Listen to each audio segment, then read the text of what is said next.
दुखती रग पे हाथ रखा हमने एकदम। पोस्ट सत्या, सत्या है 99, 98, 99, 2011, इस पीरियड के बीच में 6 साल का मेरा ऐसा टाइम था when I started telling people that I'm not an actor, I don't act. So there was a phase of 6 years, almost 6 years, जिसमें कम से कम से कम से कम काम होता गया और धीरे धीरे लिखने में भी इंटरेस्ट खत्म हो गया। मेरी इज्जत करो, मुझे ज़्यादा पैसे दो, मुझे बड़ा रोल दो, आपकी भी एक्सपेक्टेशन बढ़ जाती है। बिकॉज आई वॉज थिंकिंग कि मैं अगर बोल दूँ, बिकॉज तब तक ऑफिशियली अनाउंस नहीं हुआ था। हाँ। और मैंने कहा ऑफिशियली अनाउंस हुआ और उसमें मेरा नाम नहीं हुआ, तब तो यार मतलब एकदम ही तो जिंदगी बर्बाद हो जाएगी। तो मुझे मालूम था मुझे नेशनल अवार्ड मिल गया, किसी ने बता दिया था मुझे, लेकिन मैं बोला नहीं किसी से और खुद ही वो चुपचाप बैठा था कि हाँ भाई ठीक है ठीक है ठीक है। फिर national award. That Saurabh, are you really talented और do you think that you are talented? And that was a very scary moment. Hello everyone, मैं हूँ गायत्री निर्मल और हमारे आज के गेस्ट जो हैं for behind the success is someone who deserves a huge round of applause but also deserves huge respect. Please welcome the legendary, the talented actor, director, screen writer mister Saurabh Shukla.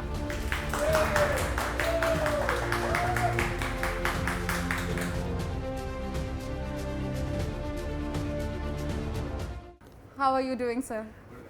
Very good, very happy, very excited. पहले तो thank you so much for doing this. We are really grateful to have you here. Thank you so much for calling me here and such a wonderful audience. And मुझे realize हुआ, अचानक पता लगा that they have registered and they have come. Yes, they all have registered. So thank you very much for coming. Sir, आपका एक play आ रहा है बर्फ जी। उसके लिए बहुत congratulations. Thank you. What is it about? Okay. मैं बर्फ की कहानी तो आप लोगों को नहीं बताऊंगा। बर्फ मेरा प्ले जो है वो अब कई सालों से चल रहा है। इनफैक्ट बहुत सक्सेसफुल, हमने उसका एक अमेरिकन टूर भी किया, यूएस में उसका टूर भी किया था।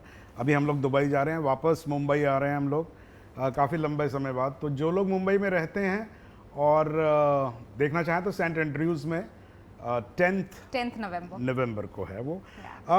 देखिए क्या है, प्लेज हमारे यहाँ हर तरह के प्लेज होते हैं।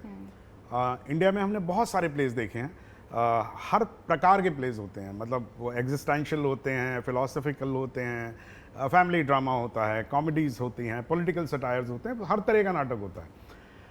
जिस तरह का नाटक हिंदुस्तान में नहीं होता है वो है थ्रिलर। थ्रिलर हिंदुस्तान में ओरिजिनली लिखा नहीं गया है प्ले के लिए।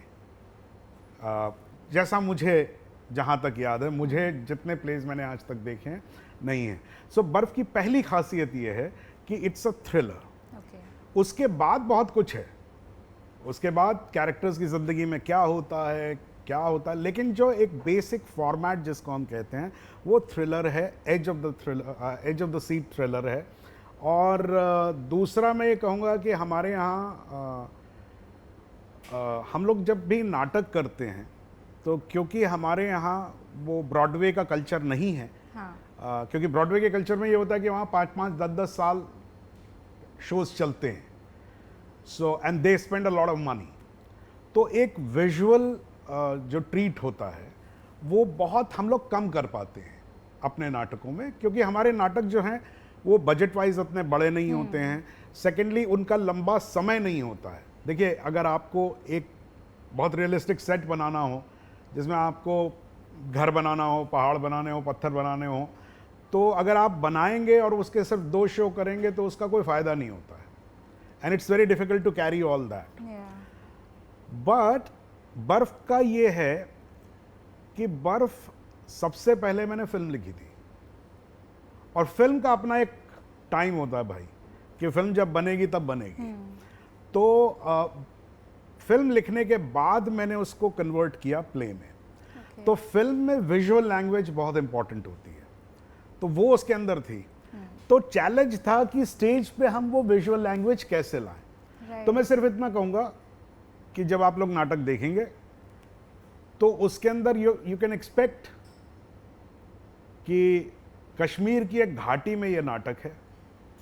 उस समय की बात है जब बर्फ़ गिर रही है, तो आपको बर्फ़ भी गिरती हुई दिखाई देगी, आपको वो घाटी भी दिखाई देगी, आपको वो सेक्लूशन भी समझ में आएगा।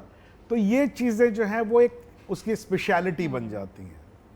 So that is what I would say. Sir, कला से जो लोग प्रेम करते हैं, ऐसा माना जाता है कि अगर आप बिल्कुल लीन हो जाते हो कला के प्रेम में, तो बहुत सी कुर्बानियाँ देनी पड़ती है दूसरी चीज़ों की। As an actor, as a कलाकार, आप क्या इस बात से आप सहमति रखते हो? देखिए, अगर आपको प्रेम मिल गया तो फिर कुर्बानी कहाँ हुई? क्योंकि सब तो मिल ही गया फिर आपको।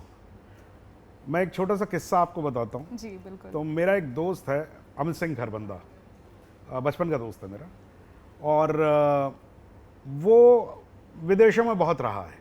तो उन दिनों वो मलेशिया में था, ये चंद सालों पहले की बात है, और वो हिंदुस्तान आया हुआ था। तो उसने मुझे फ़ोन किया और उसने कहा कि मैं तुमसे मिलना चाहता हूँ। तो मैंने कहा ठीक है, मैं फ़िल्म की एडिटिंग कर रहा हूँ अपनी, तुम आ जाओ।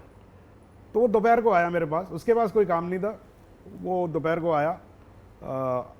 मैं एडिट पे बैठा रहा, एडिटर काम करता रहा, सारा दिन काम करते रहे हम लोग, और बीच में बात भी करता रहा मैं। फिर शाम हुई, तो शाम को मैंने कहा चलो खाना खाने चलते हैं। तो रास्ते में मैंने उसे अपनी फिल्म के गाने सुनाए, अपने बारे में बताया कि मैं और क्या क्या कर रहा हूँ।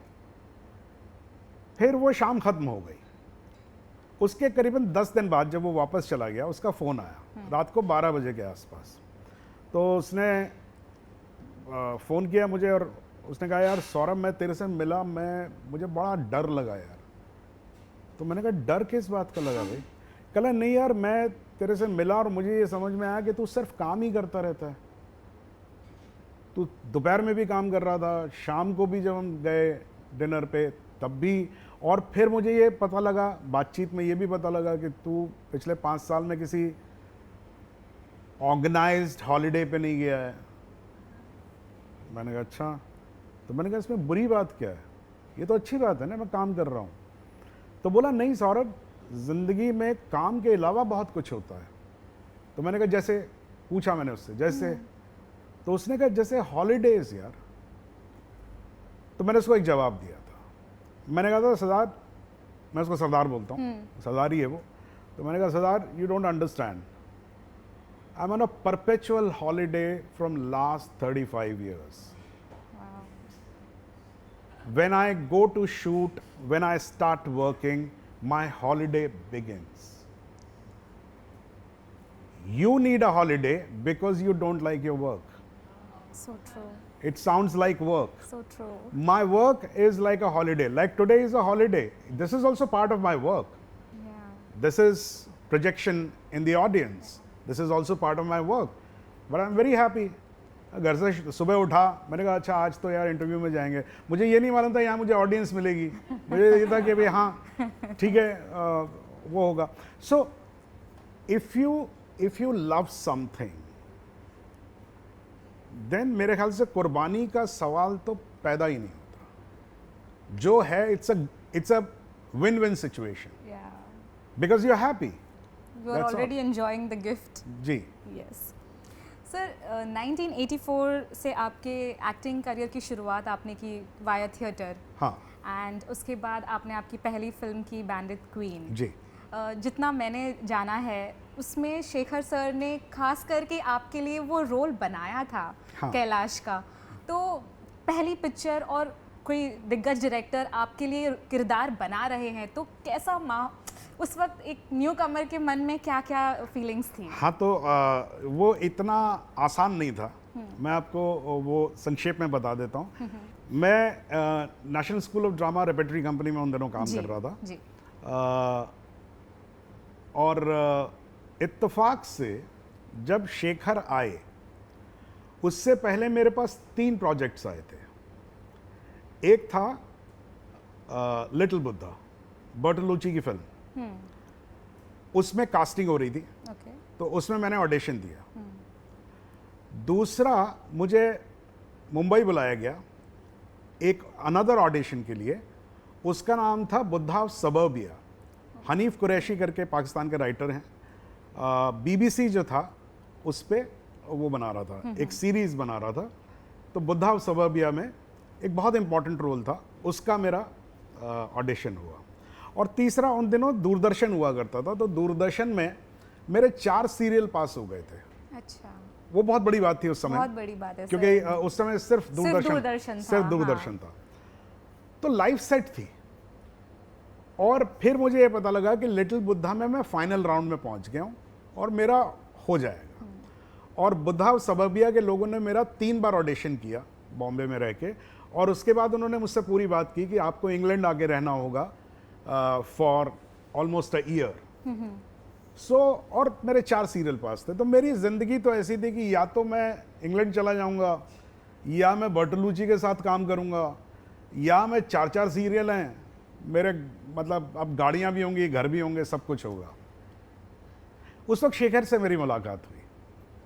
तो शेखर मुझसे ऐसे बात कर रहे थे, बोले तुम क्या कर रहे हो आजकल? तो जो हमारे रेपेटरी चीफ थे राम गोपाल बजाज, उन्होंने कहा अरे ये क्या कर रहा है, ये तो रहेगा ही नहीं यहाँ पर, ये तो विदेश जाने वाला है, और इसका तो ये है, ये है, ये है। तो शेखर ने कहा अच्छा अच्छा अच्छा, ये तो बहुत अच्छा है। उसने कहा कि मैं एक फिल्म बना रहा हूँ, बैंडिट क्वीन, और चलो ऑल द बेस्ट।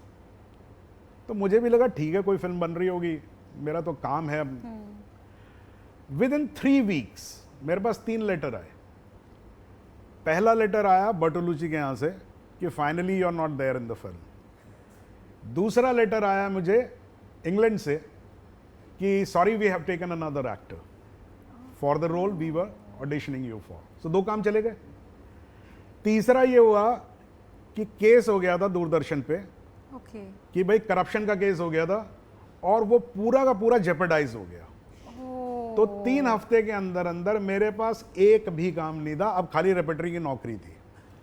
और उस 3 हफ्ते में मेरे सारे दोस्त, दिल्ली से कास्टिंग हुई थी, मेरे सारे दोस्त सब सारे के सारे बैंडिट क्वीन में थे, छोटा रोल बड़ा रोल सब थे। और मैं चारों तरफ ऐसे देख रहा, मैंने कहा यार मैं ही बस काम नहीं कर रहा हूँ, बाकी सब काम कर रहे हैं। तो एक नाटक होता था खूबसूरत बहू, जिसको मैं ओपन करता था, और उसमें तरह छोटे छोटे कई रोल करता था मैं उसमें सीमा विश्वास जो थी वो मेन रोल थी, उनकी मेन रोल था। तो शेखर वो देखने आए थे नाटक, वो देखने आए नाटक ख़त्म हुआ, उसके बाद बैक स्टेज बुलाया, मुझे सिर्फ देखते रहे। मुझे बुलाया, मैं गया उनसे मिलने के लिए, खाली ऐसे देखते रहे, फिर ऐसे सर हिलाया चले गए। तो तिग्मांशु धूलिया, तिशु जो था वो उनका असिस्टेंट था उसमें। तो मैंने तिशु से बोला, मैंने कहा यार ये मेरे को बुलाया पीछे, क्या बात क्या है? तो कहता 1 मिनट में मैं बताता हूँ। तो वो बाहर गया, लौट के आया, बोला यार तेरी टिकट है, तू धौलपुर चला जा, कल धौलपुर चला जा। ओके, मैंने कहा अच्छा, and we went there. So I realized I am in the film. That's how you realized. Much later, Shekhar told me कि जिस दिन वो नाटक देख रहा था, उसके दिमाग में ये बात आ गई थी कि मुझे ये एक्टर तो चाहिए ही चाहिए फिल्म में। ये मुझे शेखर ने बताया, और रोल था नहीं कोई। हाँ, सो 2 रोल थे, 2 अलग अलग रोल थे, छोटे छोटे 2 रोल थे।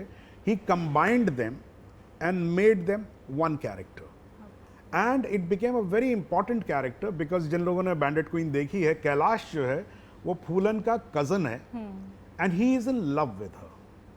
सो उसकी लाइफ में, फूलन की लाइफ में वो बहुत इंपॉर्टेंट जगहों पर वो आता है, और that's how the journey started. And then Shekhar himself called me to Mumbai for Tehkikaat, and my life started here.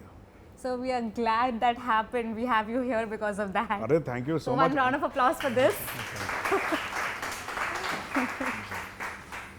Sir, Mumbai में आना फिर कैसे हुआ? यहाँ पर एक नया शहर है, आउटसाइडर को सर्वाइव करना बहुत मुश्किल होता है, भले आप फिल्म इंडस्ट्री में कदम रखना चाहो या फिर आम जिंदगी जैसा जो भी काम करना चाहो, इट्स वेरी डिफ़िकल्ट। तो उस समय में सर आपके कोई सपोर्ट था आपके पास, या आपने खुद से सारा कुछ किया है? आई थिंक मैंने ऐसा शहर नहीं देखा है। मैं 2 बातें, मैं दिल्ली में था। दिल्ली में मैं 17 जून को आया हूँ, 93 17 जून को मैं बॉम्बे आया था। शेखर ने बुलाया था मुझे, और ज़िंदगी में पहली बार मैं फ़्लाइट में बैठ के आया था। तो मेरी पहली फ़्लाइट जो थी वो दिल्ली से बॉम्बे फ़्लाइट मैंने पहली बार में बैठा था प्लेन के अंदर। बचपन में एक बार बैठा था, वो अलग बात है, लेकिन होश संभालने के बाद पहली बार। दूसरी बात, दिल्ली में टेम्परेचर था उस वक्त 45 डिग्रीज, और बॉम्बे में आया था तो मॉनसून था उस वक्त, and it was 23 degrees here, and it was wonderful. Secondly, मैं यहाँ आया, आप यकीन करिए गायत्री, कि मुझे सब लोग, सुधीर मिश्रा, कुंदन शाह, अजीज़ मिर्ज़ा, सईद मिर्ज़ा, गोविंद निहलानी, सब लोगों ने बैंडिट क्वीन का थोड़ा थोड़ा, अब तब तक निकली नहीं थी फिल्म, लेकिन वो एडिट हो रही थी, रेनू सलूजा उसको एडिट कर रही थी, तो सबको मालूम था उस फिल्म के बारे में, एंड सब ने देखा हुआ था उसका rough cut. So they welcomed me, they treated me very well. मुझे कभी लगा नहीं कि मैं अकेला हूँ, जब इतने बड़े बड़े लोग, क्योंकि ये सब आइकॉन्स थे हमारे लिए, तो जब ये लोग थे वहाँ तो मुझे तो कोई ऐसा लगा ही नहीं। दूसरा कमाल की बात ये थी कि ठीक है मैं काम से आया था, लेकिन काम, पहला एपिसोड शूट करने के बाद 1.5 साल मेरे पास काम नहीं था, लेकिन ऐसा नहीं था कि मेरे ही पास काम नहीं था, मेरे सारे दोस्तों के पास काम नहीं था। और मेरे सारे दोस्त कौन कौन थे? मनोज वाजपेयी था, विजय कृष्णा आचार्य था, तिग्मांशु धूलिया था, है ना, ये सब लोग थे। तो जब दोस्तों को किसी के पास काम नहीं है तो ज़्यादा मन होता है कि एक दूसरे से मिले, क्योंकि शाम को शहर काटने को दौड़ता है, तो क्या करें, तो दोस्त के पास जाएं। अब दोस्त के पास आए हैं तो दोस्त के पास क्या करोगे यार, पार्टी करोगे, और क्या करोगे। तो मेरा तो सारा स्ट्रगल पार्टी में निकला है। तो मैं तो कहता हूं कि मतलब इससे खूबसूरत टाइम था नहीं, पैसे वैसे नहीं होते थे, ठीक है, लेकिन था कि ठीक है चल रही है ज़िंदगी, खाना पीना चल रहा है, बातें हो रही हैं रोज़, है ना। ऐसे करके मेरा 1.5 साल ऐसे गुजर गए। तो मेरे लिए तो बड़ा ही सुखद अनुभव था, और मैं हमेशा लोगों को कहता हूँ ये सब देखने का नज़रिया है। अगर आप बार बार यही सोचते रहेंगे मेरा क्या होगा, मेरा क्या होगा, मेरा क्या होगा, मैं आगे कैसे जाऊँ, आगे कैसे जाऊँ, तो आप जो कुछ करना भी चाहेंगे वो नहीं कर पाएंगे, क्योंकि आपका वक्त तो सोचने में निकल जा रहा है। तो बस ऐसा ही है। सर इतने साल हो गए, ऑलमोस्ट 30 इयर्स हो गए हैं आपको इंडस्ट्री में जी। और Manoj sir, Tigmanshu Dhulia sir, Victor, आप सबके साथ आपकी दोस्ती अभी तक है, तो कितना ज़रूरी है इन दोस्तों को पास रखना, और इंडस्ट्री में रहते हुए क्या ये आपने कभी उतार चढ़ाव देखे हैं अपने रिलेशनशिप में? क्योंकि अक्सर हम काम में व्यस्त हो जाते हैं, दोस्तों को वक्त नहीं दे पाते हैं, तो कितना ज़रूरी है दोस्ती? देखिए, दोस्तों को पास रखना जो एक नोशन है, मनोज और मैं एक साथ शिफ्ट हुए थे। हाँ, बॉम्बे के अंदर हम लोग एक साथ शिफ्ट हुए थे। हमारा पहला घर डीएन नगर में था जी, और वो लिया था हमने, और कुछ मेरे ख्याल से 2-2.5 साल हम लोग साथ रहे थे, और उसी में विक्टर भी आ गया था। तिशु की फैमिली थी यहाँ, उसके ब्रदर यहाँ पर थे, लेकिन वो आता दिन में हमारे ही पास आता था, तो हम लोग इतना समय साथ रहे। अब तिशु से मिले हुए मुझे 1.5 साल 2 साल हो जाता है, या मनोज से मिले भी कभी कभी 2 साल 2.5 साल हो जाते हैं। विक्टर से साल में 1 बार 2 बार कभी मुलाकात हो जाती है। तो फिजिकली देखा जाए तो हम लोग पास नहीं हैं, बट पॉइंट इज कि आप जब भी मिले तो वो एहसास नहीं होना चाहिए आपके पास कि आप 3 साल से मिले नहीं हैं। दूरी वो होती है, क्योंकि अगर आपको लगने लगे कि अरे यार इससे तो मैं बात नहीं कर पा रहा क्योंकि मैं 3 साल में मैं कहीं और चला गया हूँ, ये कहीं और, क्योंकि सोच का भी फर्क हो जाता है ना। तो बात ये है कि दोस्ती आप फिजिकली साथ रहें न रहें, doesn't matter. I don't miss them because whenever I meet them I never feel that I ever lost them. So मेरा ये मानना है। दूसरा, सिर्फ यही दोस्त नहीं, बहुत सारे और मेरे दोस्त हैं जो दिल्ली से आए, दिल्ली में यहाँ से बॉम्बे में काम करते हैं। मैंने फिल्में बनाई, मेरे बहुत करीबी दोस्त, लेकिन मैं कभी उन्हें काम नहीं दे पाया। सो दोस्ती और काम मेरे लिए दो अलग अलग चीज़ें हैं। मैं आपके साथ समय बिताना ज़्यादा पसंद करता हूँ, लेकिन हो सकता है मैं काम किसी और के साथ करना पसंद करूँ। तो ये कोई शर्त नहीं है कि नहीं भाई मैं तुम्हारा दोस्त, या मैं, या ये कोई शर्त नहीं है कि मैं किसी से कहूँ कि यार विक्टर से कहूँ कि यार विक्टर तुम तो अब यार तुमने धूम भी बना ली, तुमने ये भी बना लिया, तुमने वो भी बना लिया, तो मुझे भी कास्ट करो। नहीं, क्योंकि सौरभ शुक्ला दोस्त एक अलग है और जो भी काम करता है वो एक अलग व्यक्ति है। सो ये बहुत ही अच्छी बात कही आपने कि काम और दोस्ती दोनों को अलग रखा जाए, स्पेशली जब आप सेम इंडस्ट्री में से हो। तो ये रही आपकी सोच, ये मैच्योरिटी है उतनी। बट क्या आपके इर्द गिर्द जो लोग रहते हैं वो इस सोच से वाकिफ़ है? Like do they relate to it, do they agree with this mindset? I don't think much about it. You don't? No, I don't, because it's not, ये मेरा अधिकार नहीं है कि मैं ये सोचूं कि लोग क्या सोचते हैं, या मैं क्या सोचता हूं और लोग वैसा नहीं सोचते हैं, उस पर मेरा कोई जजमेंट नहीं है। मैं ऐसा सोचता हूं, बहुत सारे, और इसमें कोई गलत बात नहीं है। बहुत सारे लोग हैं जिनके परिवार से लोग, एक आदमी सक्सेसफुल हुआ तो परिवार के लोग भी आए उसमें, और लेकिन उसमें कोई बुराई नहीं है। मैं नहीं कर पाता हूँ, मैं पर्सनली नहीं कर पाता हूँ। तो जैसे मेरी वाइफ जो है वो फिल्म मेकर हैं जी, राइटर हैं जी, हम लोग साथ में काम नहीं करते है ना। तो वो इसलिए ताकि हम एक दूसरे की स्क्रिप्ट पे बात ज़रूर करते हैं, लेकिन as colleagues, not as husband wifes, क्योंकि वहाँ वो मेसी हो जाता है मामला कि तुम्हें तो मेरी कोई स्क्रिप्ट अच्छी नहीं लगती है ना, क्योंकि तुम मेरी पत्नी हो या तुम मेरे पति हो, तो तुम तो कभी बोलोगे नहीं। तो वो सब बेकार की बातें हैं। तो उनसे ज़रा हम लोग दोनों ही, और ये डिसीजन उन्हीं का था। अच्छा, तो ऐसा है। Sir if I am not wrong, आपकी mummy first female tabla player रही हैं इंडिया की, और आपके डैड वोकलिस्ट थे। तो जैसा आपने कहा, आप और आपकी वाइफ एज कलीग्स बात करते हो। हाँ। तो आपके मॉम और डैड का इक्वेशन कैसा था? Because same industry. हाँ, सेम इंडस्ट्री, और सिमिलर था। सिमिलर था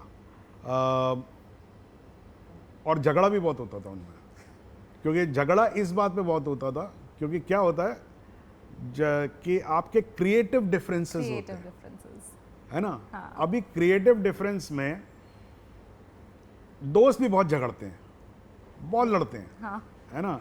तो जैसे मेरा और सुधीर का भी बहुत झगड़ा हुआ है, और जब भी मैंने किसी के साथ काम किया तो क्रिएटिव डिफरेंसेस की वजह से हम लोग आपस में लड़ते हैं, लेकिन उसका वो लड़ाई पर्सनल लड़ाई नहीं होती है।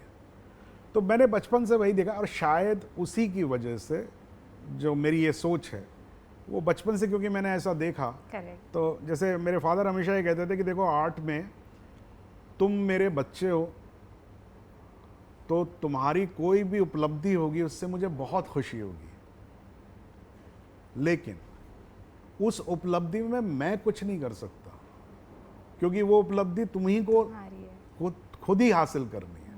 So that's how I think. It's slightly old word, but it's nice, I like it. It's nice sir. आपने ये कहा था आप 4 फिल्में देखते थे एक हफ्ते में पहले जी, क्या आज भी वो प्रथा आपने कंटिन्यू कर रखी है? और तो बीच में तो बहुत ही बढ़ गया था। हाँ। बीच में तो ऐसा भी अभी भी होता है, कभी कभी मैं 6-7 फिल्में भी एक दिन में देख लेता हूँ। समय की बात है। तो मुझे फिल्में देखना बहुत पसंद है। पहले बहुत ज़्यादा पसंद था, अब थोड़े रिस्ट्रिक्शंस हो गए हैं, थोड़ा शायद आपकी चॉइसेस थोड़ा सा रिजिड होने लगती हैं। पहले तो मैं हर फिल्म देख लेता था, हर चीज़ मुझे अच्छी लगती थी। अब थोड़ा सा ये हो गया है कि चीज़ों को कि नहीं मुझे ये पसंद नहीं है या ये पसंद है, वो I think it's with as that happens. Sir मुझे वही पूछना था कि in today's times what kind of films do you enjoy watching, like the kind of films that are being made in the current times? So there has been a long debate about this. People talk about kind of films. it's never the kind of film or the genre of a film or a milieu of a film works. It is not that. What works is the film itself. I don't mind, show me any film, but hold my interest. Involve me, take me to a journey. Then I don't care. Either you're showing me a thriller or a love story or a social comment or an absurd whatever. Just involve me. And मेरा identification होना चाहिए उसके साथ. सो किस तरह का देखें मुझे नहीं मालूम. मैं आज तक नहीं डिसाइड कर पाया कि मैं क्या चीज़ मुझे ज़्यादा अच्छी लगती है. इसीलिए जब इस तरह के सवाल आते हैं कि आपको क्या अच्छा, शायद हो सकता है आपके उसमें भी हो, आपको क्या अच्छा लगता है, कॉमेडी करना अच्छा लगता है या ट्रैजिक अच्छा लगता है या नहीं, मुझे सब अच्छा लगता है और मैं सब करना चाहता हूँ. सर, आपने कई सारे कॉमेडी मूवीज़ किए, कॉमेडी रोल्स किए हैं, तो ऐसा कहा जाता है कि जो कॉमेडी है, the sense of humour is a way to hide your pain, is a way to it's like self sarcasm जिसको कहते हैं कि हाँ खुद ही पर मजाक बना लो and that's how you hide your pain. Okay, so इसका सबसे अच्छा जो एनालिसिस है वो रजनीश ने किया है. सो आचार्य रजनीश ने, मैं बिल्कुल पहले डिस्क्लेमर दे देता हूँ, मैं स्पिरिचुअल किताबें नहीं पढ़ता हूँ एंड मुझे खुद नहीं मालूम है कि मैं बिलीवर हूँ कि एथिस्ट हूँ. सो एग्नोस्टिक जो वर्ड होता है ना, that you are somewhere in middle, कि भाई कन्वीनियंटली आपने भगवान को मान भी लिया, कन्वीनियंटली नहीं भी माना, यू नो, मेरे ख्याल से उस कैटेगरी में फॉल करता हूँ मैं. रजनीश ने किताब लिखी है टेक इट वेरी सीरियसली, वो मेरे हाथ लग गई और वही एक किताब है उनकी जो मैंने पढ़ी है. It has nothing about spiritualism, कुछ उसके अंदर ज्ञान नहीं है. It is actually a collection of 5000 jokes. उनके डिसाइपल्स जो थे वो सारी दुनिया से थे. वो कोई लैटिन अमेरिका से है, कोई स्पेन से है, कोई इटली से है, कोई यूरोप से है, कोई ऐसे बड़े अमेरिकन्स हैं, सब जगह से थे. तो जो उनके डिसाइपल्स आते थे वो अपने अपने उनसे चुटकुले वगैरह, क्योंकि वो खुद भी बहुत बहुत ह्यूमरस थे वो, तो चुटकुले वगैरह उनसे सुनते थे. He collected those jokes and it's a very interesting book, क्योंकि वही एक किताब है जिसके अंदर आपको चैप्टर वाइज जोक्स मिलेंगे. Political jokes, apolitical jokes, sexual jokes, racist jokes, हर तरह के जोक्स का एक कहना चाहिए कि चैप्टर है. ठीक है, तो उन्होंने उसके प्रीफेस में एक बात लिखी. उन्होंने कहा यहाँ नॉर्थ से कितने लोग हैं. ओके, सो आप लोग समझ पाएंगे, नॉर्थ इंडिया में एक समय तक, आजकल बहुत चीज़ें बदल गई हैं, आज लोग ओवर सेंसिटिव हो गए हैं चुटकुलों के बारे में और है ना ह्यूमर के बारे में. नॉर्थ में पहले चुटकुले सरदारों पे हुआ करते थे, है ना, उसमें सरदारों पे बहुत सारे जोक्स होते, संता बनता जोक्स. हाँ, संता बनता जोक्स जैसे आपने सुना. तो उन्होंने लिखा कि मैं संता बनता जोक सुनता हूँ, तो उसका प्रोटैगनिस्ट जो है, उसका जो कैरेक्टर है वो सरदार होता है नॉर्थ में. जब मैं सुनता हूँ, फिर मैं पाकिस्तान जाता हूँ तो मेरे को जोक सेम सुनाई पड़ता है, कहानी उस जोक की सेम होती है, लेकिन कैरेक्टर सरदार की जगह पठान हो जाता है. And the similar joke I here in England, और वहां पर वो कैरेक्टर जो है आयरिश हो जाता है. And the same joke I here in America and the character becomes taxon, Texas का हो जाता है. ठीक है, तो उन्होंने कहा कि चलो ये तो समझ में आया कि ये एक ही जोक है जो सब जगह घूम रहा है, लेकिन सवाल ये है कि ये जोक बनाया फिर किसने. अमेरिकन्स ने बनाया, इंग्लिश ब्रिटिश ने बनाया, इंडियंस ने बनाया, पाकिस्तानियों ने बनाया, किसने बनाया ये joke. And historically then he goes further and he says, historically अगर आप देखेंगे तो 99% जो जोक्स आप लोग सुनते हैं, या एटलीस्ट 95% जोक्स जो आप सुनते हैं, they are there in 17th century or 18th century in Jewish community. So originally ये Jewish jokes है, Jews ने ये jokes बनाए हैं। अब इंटरेस्टिंग बात ये है, he says कि चलिए ये तो ठीक है, लेकिन सवाल ये उठता है कि भाई जूस ने इतने जोक्स क्यों बनाए, बाकी जगहों पर इतने क्यों नहीं बने, जूस ने इतने क्यों बनाए? तो उन्होंने कहा कि मेरा ऑब्जर्वेशन ये है कि there history is so volatile, they never had the land, और गरीबी और वॉर और ये इन चीज़ों से वो इतना हॉलोकॉस्ट के ज़माने में सबसे ज़्यादा जोक्स बने हैं juice jokes, because jokes is the only way to survive.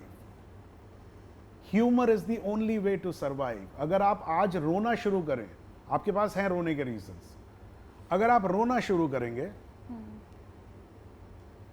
तो आप बहुत जल्दी मर जाएंगे। लेकिन जब आप कहते हैं ना, कोई आपसे, जब आपकी बहुत हालत खराब होती है और आप मुझसे पूछे सौरभ क्या हाल है, तो मैं कहूँगा हाँ आप तो बढ़िया ही है भाई, है ना। अगर ये मैंने ऐसे ले लिया, so I can live, and humor is the way to live. इसीलिए जो हमेशा कहा जाता है humour comes out of deep pain, उसका सबसे अच्छा एनालिसिस जो है वो मैंने रजनीश की किताब में देखा। वाओ सर, हमने सोचा भी नहीं था कभी इस बारे में। नहीं सोचा था तो ताली आप लोग बजा सकते हैं।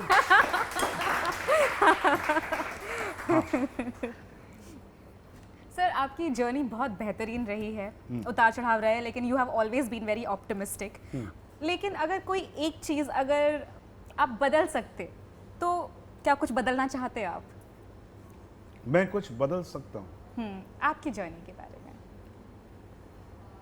No, no, truly no, nothing. Sir बात करते हैं फिल्म सत्या की, because it's still a classic cult, people love it, और आपने उसको you cowrote it with Anurag sir. उसके जो किरदार है, हर एक किरदार बहुत ही बेहतरीन है और रिलेटेबल है, तो हर किरदार के पीछे की प्रेरणा क्या रही है?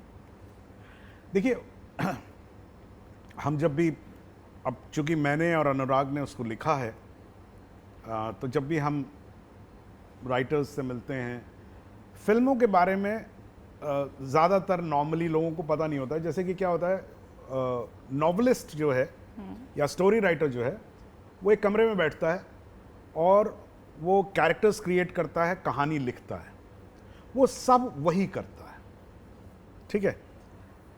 बाद में एडिटर्स आते हैं, बाद में दो चार लोग, लेकिन फिल्म में क्या होता है कि जो प्रेरणा होती है वो एक के पास नहीं होती है।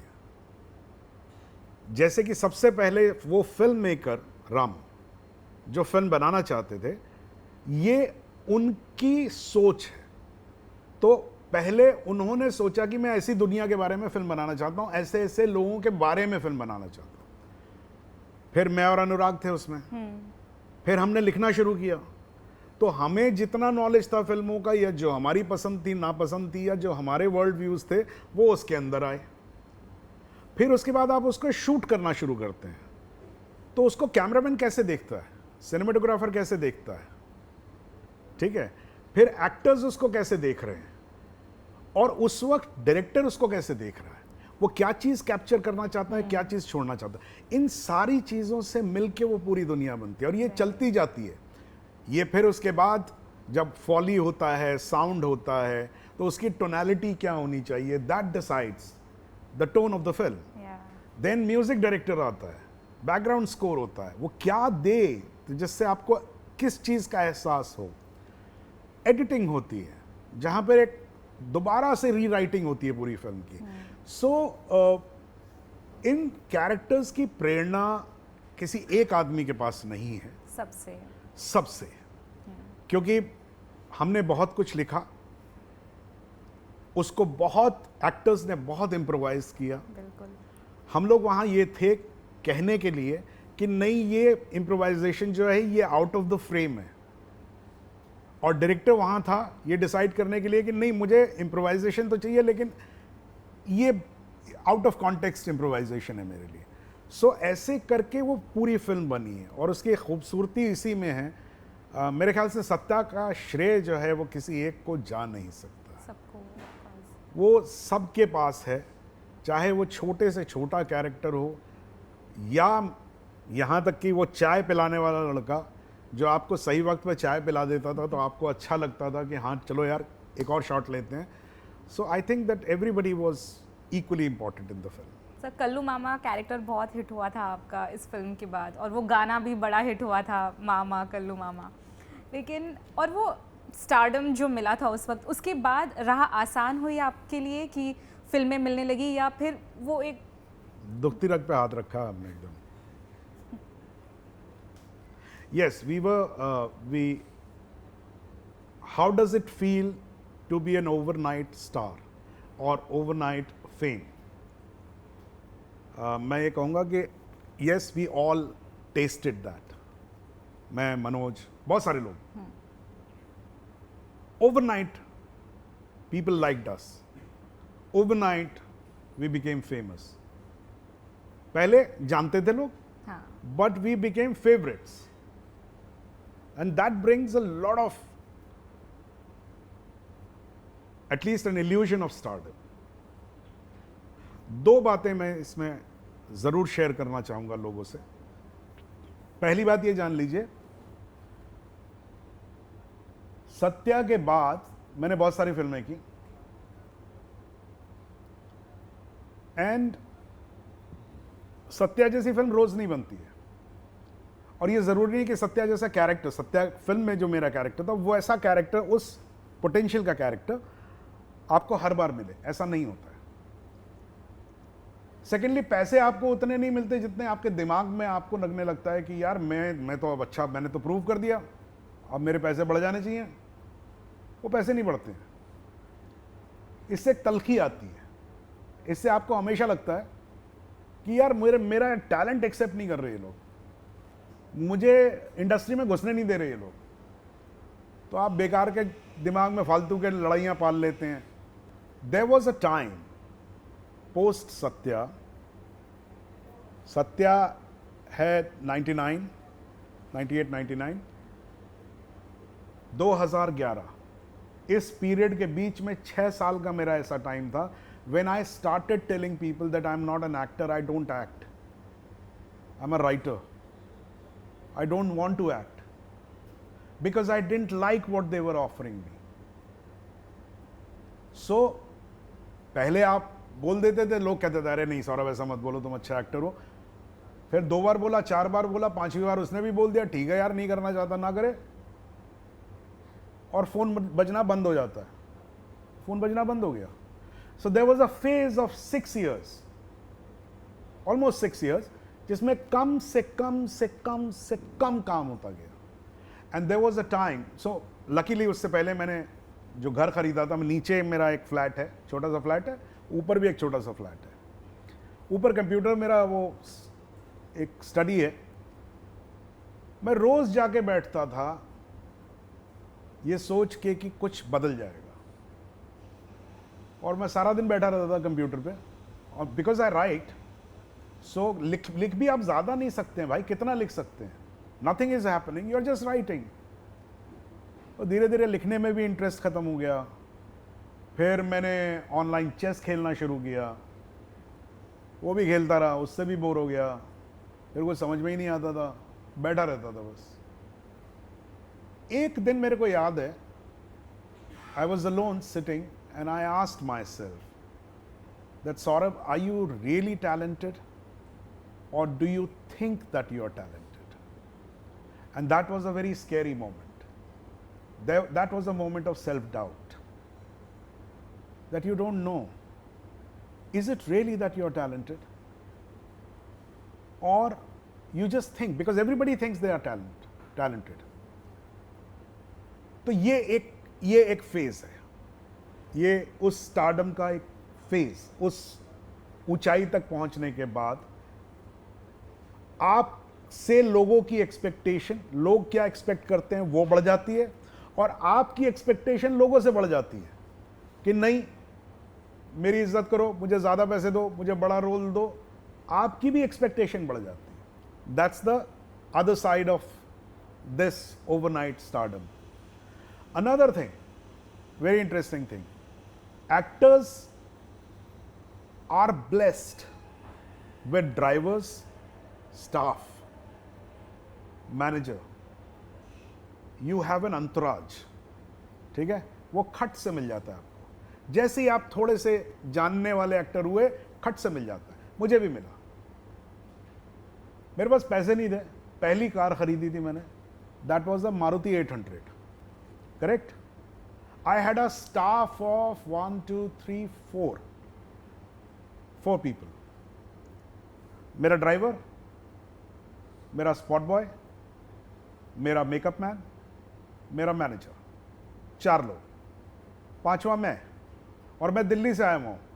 दिल्ली वाले को यह होता है कि साहब जो हैं वो पीछे से उतरते हैं, क्योंकि गाड़ी रुकती है तो दरवाजा खोला जाता है और साहब उतरते हैं. तो मुझे था यार, तो अब तो मैं तो साहब हूं, तो मैं पीछे से उतरूंगा. तो पूरे रास्ते मैं 2 लोगों के बीच में सैंडविच होकर बैठा रहता था अपनी ही गाड़ी में, और मेरा मैनेजर बड़े आराम से आगे बैठता था मेरे ड्राइवर के साथ. दूसरा ये होता था कि शूटिंग खत्म हो तो मैं घर नहीं जा सकता. क्यों? मेरा स्टाफ पैसे लेने जाता था, तो प्रोडक्शन वाले उसको झाड़ के भगा देते थे. कहता वो कोई बहुत बड़ा एक्टर है कि अपने आप को बहुत बड़ा, इतना बड़ा स्टाफ लेके आया, कुछ बोल दिया. अब वो आके मुझसे शिकायत करते थे.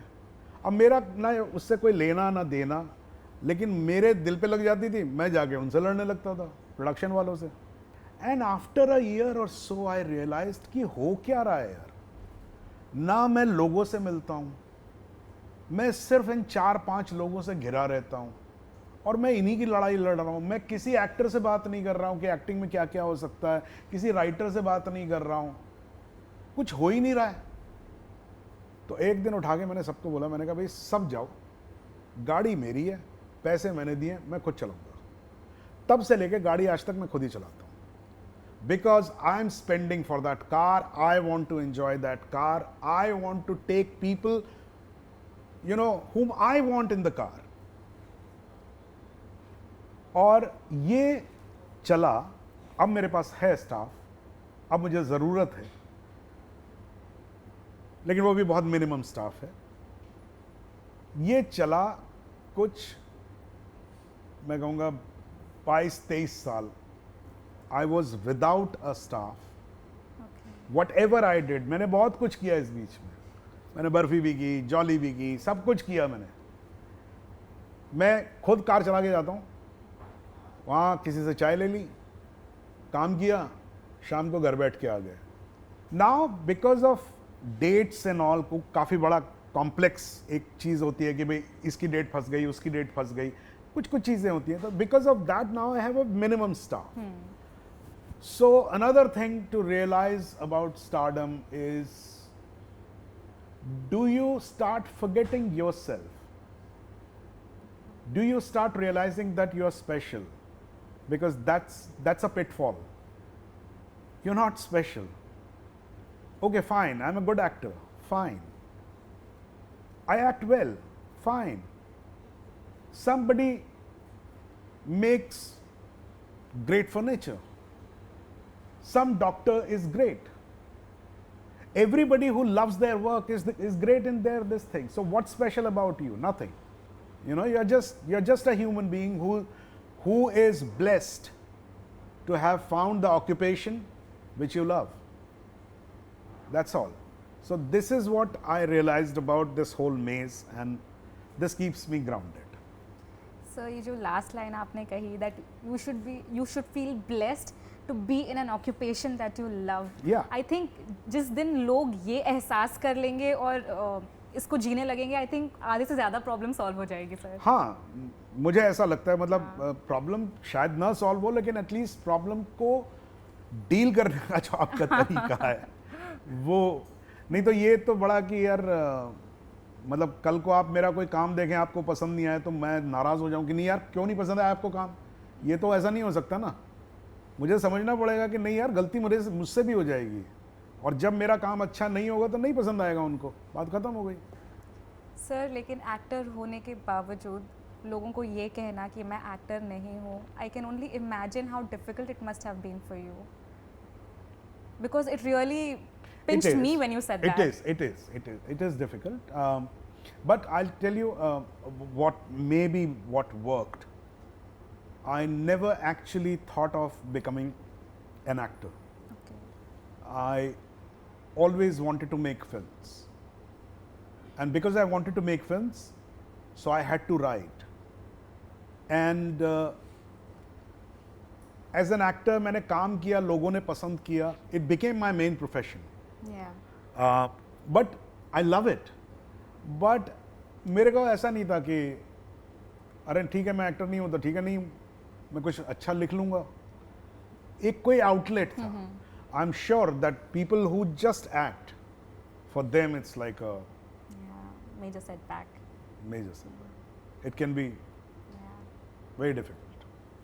So do you remember the first time जब आपको फेम आपने टेस्ट किया, लाइक आप सड़क पर जा रहे हो और लोग आपको पहचान रहे हैं, व्हेन वाज दैट, वो कब हुआ? That was way back. That was सबसे पहले एक दिल्ली से जब मैं शिफ्ट हुआ था तो एक टेलीविजन सीरीज आता था Manch Masala, which was an impromptu program. Siddharth Basu ने बनाया था उसे. और whose line is it anyway करके एक प्रोग्राम आता है, उसके तर्ज पे था वो प्रोग्राम. वो उससे जानने लगे थे. तहकीकात से मुझे लोग बहुत जानने लगे थे. But somehow I was always, and I'm still very happy when people meet me and they tell me that they like my work. But I've always been a little awkward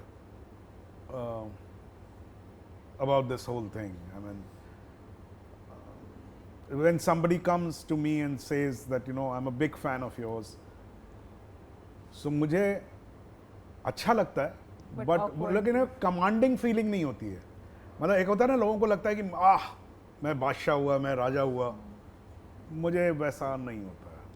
sir I think that is the reason you are here and we are interviewing you, क्योंकि I think वो feeling अगर आ जाएगी मन में, मैं superstar हूँ, किसी ने हाथ मिला लिया, कॉम्प्लीमेंट दे दिया, तो I think that's the pitfall like you said. नहीं, करेक्ट है, लेकिन उसका दूसरा फ्लिप साइड ये भी है कि अगर मुझ में वो फीलिंग होती तो मेरे इंटरव्यू ज़्यादा होते. ये भी सच है.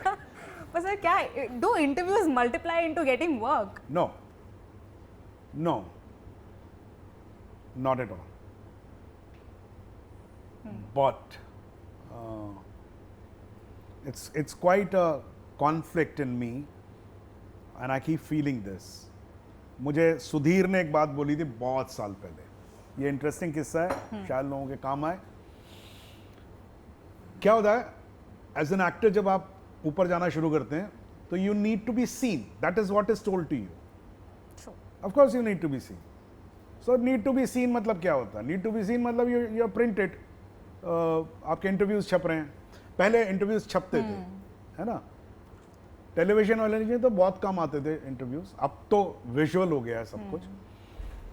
तो एक बहुत बड़ी magazine, I will not name the magazine, but a very big फिल्मी मैगजीन, सबको शौक होता है उसमें आने का. तो मैं सुधीर के यहाँ बैठा हुआ था एक दिन. मैंने कहा यार सुधीर, कोई यार मुझे पीआर बताओ यार, मेरे को फलानी मैगजीन के अंदर यार एक आर्टिकल चाहिए. तो मेरी तरफ देखता रहा बड़ी देर तक. उसने कहा सौरभ ये बता, ये जो मैगजीन है ये फोर्टनाइटली आती है, तो पिछली जो आई है उसके कवर पे कौन है? मैंने कहा कवर पे पता नहीं कोई है, कोई होगा ऐसे ही. कल तेरे को याद नहीं है कौन है? मैंने कहा नहीं. कहता जब तेरे को एक फोर्टनाइट पहले की मेन कवर तेरे को याद नहीं है तो तू अपने पैसे खर्च करके क्यों छपना चाहता है उसके अंदर? क्या मिलेगा तेरे को? Who will remember you? If people can't remember the cover page, how will they remember you? It is only the work which can make you remembered by people. And I think that made a lot of sense. Right. That really made a sense. And also एक चीज़ होती है interviews वगैरह में ये हमेशा होता है. And that makes me a little awkward about this whole thing. You have to tell that what you have achieved. It is all about you. Yeah. Like for example, I'm very happy that I am being interviewed. कि भाई इतने लोग आए सुनने के लिए कि मैंने क्या किया है. You know, this is a great feeling. So ये लालच तो होता है. लेकिन मुझे हमेशा ये लगता रहता है कि यार तू इतनी देर से बोल रहा है, एक को बोलने नहीं दिया तुमने सामने सबकी अपनी अपनी कहानियां हैं, उनके अपने अचीवमेंट हैं, आपकी अपनी अचीवमेंट है, सबकी अचीवमेंट्स हैं. हाँ, but in today's time I would just say this thing, podcast is a great thing and I love all podcasts. तो जितने लोगों को करना है प्लीज करो मेरे साथ पॉडकास्ट. लेकिन कमाल आज का ये है, आपके पास आपकी जिंदगी में आपका फिल्म बायोग्राफी में उतनी फिल्में नहीं होंगी जितने आपके पॉडकास्ट होंगे. so you're talking more and doing less. That is. Sir Nayak लोगों को बहुत पसंद है, लेकिन जब वो रिलीज हुई थी बॉक्स ऑफिस पर उतना कमाल नहीं कर पाई. हाँ. पर टीवी और ओटीटी पर लोग बहुत एंजॉय करते हैं. It's being loved and now that the era of री releases has begin, would you want Nayak to have a re-release and enjoy what it did not enjoy back then? Sure, I mean why not यार, ज़रूर हो. लेकिन मैं officially कुछ नहीं बोलूँगा क्योंकि मुझे पैसे मिलने वाले नहीं हैं. वो रिलीज होगी तो वो प्रोड्यूसर कमाएंगे पैसे, मुझे तो मिलने वाले नहीं हैं. सर आपने कहा कि एक लल फेज था जहाँ पर काम नहीं मिल रहा था. वो कब बदला? वो फेज कब आया जब क्या आपने कोई ऑडिशन क्रैक किया या फिल्म मेकर सामने से आपको अप्रोच करने लगे? लकीली जब तक मेरा एस्टैब्लिशमेंट हुआ तब तक स्क्रीन टेस्ट्स होते नहीं थे, खाली फॉरेन फिल्म्स के होते थे. तो मुझे कभी स्क्रीन टेस्ट नहीं देना पड़ा, which is a phase which I missed I guess, because अब जो है हर एक को देना पड़ता है स्क्रीन टेस्ट. मेरा जो बदला समय जिसे कहेंगे या जिसके बाद अचानक चीज़ें बदली, वो 2 फिल्में हैं. 2011 में बर्फी, और 2011 में ही शूट की थी लेकिन एक्चुअली रिलीज हुई वो 2013 में या 2014 में, वो थी jolly LLB. Barfi brought me back. It brought my confidence back as an actor. I started loving acting once again. That was done by Barfi, and मैं हमेशा इंडेटेड रहूँगा अनुराग बासु का, रणवीर का, because Ranveer was my co-actor. Yes. And he used to talk so much. I felt, and he's a great talker.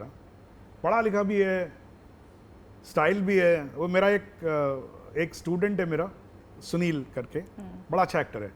वो एक दिन मेरे से बोला, यार सर ये तो बहुत ही ये तो मतलब नाइंसाफ़ी है. रणवीर कपूर के पास लुक्स भी हैं, फैमिली भी है, पढ़ाई भी की हुई है उसने, इंटेलिजेंस भी है और अच्छा एक्टर भी है. ये सारे के सारे उसको कैसे मिल गए? So Ranveer is a great factor in my life. When I was in that film I really, और उसके साथ सीन्स बहुत थे मेरे, तो I loved that camaraderie between two actors, and I realized कि what I was missing. दूसरी film Jolly. Jolly gave me a world. Yeah. I mean, it got me my first national award. Yes. You'll be surprised to know that I have not really begged many awards. Actually, only 2 awards. One is Screen Award and one is National Award. Yeah. But National Award मुझे उसने सब बहुत खुशी दी थी, because awards के बारे में हम हमेशा सुनते हैं कि लॉबिंग होती है, लोग मिलते रहते हैं, एक दूसरे को जानते हैं, जो भी होता है. नेशनल अवार्ड्स के बारे में भी सुनते हैं. But I had no idea, and I swear upon God, I had no idea that my name was there. I was having dinner at a friend's place, and somebody called me from Delhi, and he said, "We have just come out of the meeting. You have got a national award." And for almost 7 days, I did not tell it to anyone. Because I was thinking कि मैं अगर बोल दूं, because तब तक officially announce नहीं हुआ था, हाँ. और मैंने कहा ऑफिशियली अनाउंस हुआ और उसमें मेरा नाम नहीं हुआ, तब तो यार मतलब एकदम ही तो जिंदगी बर्बाद हो जाएगी. तो मुझे मालूम था मुझे नेशनल अवार्ड मिल गया, किसी ने बता दिया था मुझे, लेकिन मैं बोला नहीं किसी से, और खुद ही वो चुपचाप बैठा रहा कि हाँ भाई ठीक है ठीक है ठीक है, फिर national award. So well deserved. So do you think industry में बहुत देर से आपको ड्यू मिला, या फिर like the contributions that you have made to the industry? देर से क्या मिला, मतलब अभी अभी तो आए हैं. 30 साल हो अभी गए. तो 30 साल हो गए. आप इंडस्ट्री में 30 मुझे तो साल एज से ही हो. अपनी 22 साल की लगती है, तो 30 साल कैसे हो गया? No no, I think I really don't think that it ever happens to anyone. We might think it that way, but know this: you get what you actually want. So whatever I wanted, You got. I got it. So want का मतलब ये होता, खाली ये नहीं होता कि आपने want किया. You act upon it. Yeah. सो अगर मैं ये कहूँ, फॉर एग्जाम्पल मैं ये कहूँ कि भाई एक नया लड़का जो कल आया है, जिसने अभी 2-4 काम किए या 6 काम किए हैं, उसके ज़्यादा पॉडकास्ट हैं. It's also what do you want, what you give priority to, that is what happens. That's it, sir. So Jolly LLB 2 आपने की, अब Jolly LLB 3 आ रही है, जी. उसमें भी आपकी भूमिका बखूबी रहेगी. इसमें 2 जॉलीज है, कैसे डील करोगे आप उनके साथ? उसके लिए तो पैसे खर्चने पड़ेंगे देखने के लिए. वही तो हाईलाइट है उसकी कि जज हैंडल कैसे करेगा दो जॉलीज को. सर लेकिन ये पहली बार ऐसा हुआ है कि एक जज को बहुत ही ह्यूमनाइज फॉर्म में दिखाया गया है. यूजुअली ऐसा होता है कि जज is like very strict, puts that face on and has to be that way, but इसमें इमोशंस दिखाए हैं कि अ जज is also a human who functions with through emotions as well. देखिए रियलिटी ये है, आप उसको फिर भी आपने काफ़ी उसको रिस्पेक्टेबल बना दिया कि ऐसा फेस और ऐसा वो. गिन के 3 डायलॉग होते थे जज के पास, क्योंकि उसका रोल ही कुछ नहीं होता था. उसका भाई ये है कि एक प्रोटोकॉल के हिसाब से एक जज बैठा होना चाहिए, तो एक जज बिठा देते थे. वो उसका एक जो सबसे लंबा डायलॉग होता था वो ये होता था, ऑर्डर ऑर्डर, है ना. और फिर एक लास्ट में बोलता था ताज़ीरात हिंद के तहत, जिसमें उसका चेहरा नहीं आता था. वो बोलते बोलते डायलॉग शुरू करता था और फिर वो पिक्चर कहीं और कटने लगती है, वो ताज़ीरात हिंद वो पढ़ता रहता है. यही रोल रहा है. Except I think Ashok Kumar साहब की एक फिल्म थी, वो मैंने देखी नहीं है, लेकिन उसमें उन्होंने जज का रोल किया था. आई think that is the only film which had a जजेस रोल. सुभाष ने मुझे कहा कि मैं लॉ के ऊपर फिल्म बना रहा हूँ और आप इसमें जज का रोल करेंगे. तो मेरा पहला रिएक्शन ये था, मैंने कहा यार प्लीज़ कुछ भी करवा ले यार, जज का रोल मत करवाना. तो वो देखता रहा मेरी तरफ, वो बहुत अच्छा दोस्त है. बोला पंडित जी, पहले पंडित जी बोलता मेरे को, कहता पंडित जी आप पहले सुन लो. हाँ. मैंने सुनी स्क्रिप्ट, और स्क्रिप्ट सुनने के बाद मैंने कहा कि ये रोल और कोई नहीं करेगा सुभाष, मैं ही करूँगा. आप ही करोगे. मैं ही करूँगा. That is the brilliance of the writing, that the character is written in such a way that it has a voice. It's a character. And कमाल की बात ये है कि जो कहते हैं ना सोल ऑफ द फिल्म होता है, जो एक वॉइस ऑफ द फिल्म होता है, वो जज के हाथ में है. क्योंकि अगर वो फैसला गलत दे दे, अगर वो जॉली 1 में वो ये ना कहता कि भाई आज तक तो ऐसे ही होता है, लेकिन आज नहीं होगा. आज तो आपका क्लाइंट जो है ना वो यहां से निकल के सीधा जेल जाएगा, उसके बाद आप निकाल लो, कोई बात नहीं. Now that is the voice of the film. So that's how I think it's. मैंने तो जो किया उसमें, but I think it's a lot of things happen together, जिसकी वजह से आज ऐसा। अरशद वारसी और अक्षय कुमार सर, इनके साथ काम करने का अनुभव कैसा रहा है बहुत आपका? अच्छा, बहुत अच्छा। मुझे मेरा इनके साथ ही नहीं, मेरी जितनी फिल्में रही हैं, मुझे बहुत मज़ा आता है। ओके, मैं एक बार समझाने की कोशिश करता हूँ, और इसमें कोई एक तरीका होता है। आप एक्टिंग को वॉर की तरह भी ले सकते हैं, that you are fighting the war, that you are the best. I lost that notion long time back when I was in theater. And I realized you can't be the best if everybody is not the best. Absolutely. You can't pin down, और आप किसी को नीचे, होता है ना कई बार, आप ये टेक टेस्ट सुनी होगी एक्टर्स में, ऐसा कहा जाता है कि वो खा गया उसको, है ना? ये गलत नोशन है। You are as good as your co actor, क्योंकि अगर आपका को एक्टर अच्छा नहीं है तो आप अच्छे एक्टर नहीं हो सकते। आप अकेले में कुछ नहीं कर सकते। वो पूरा एक साथ चलता है।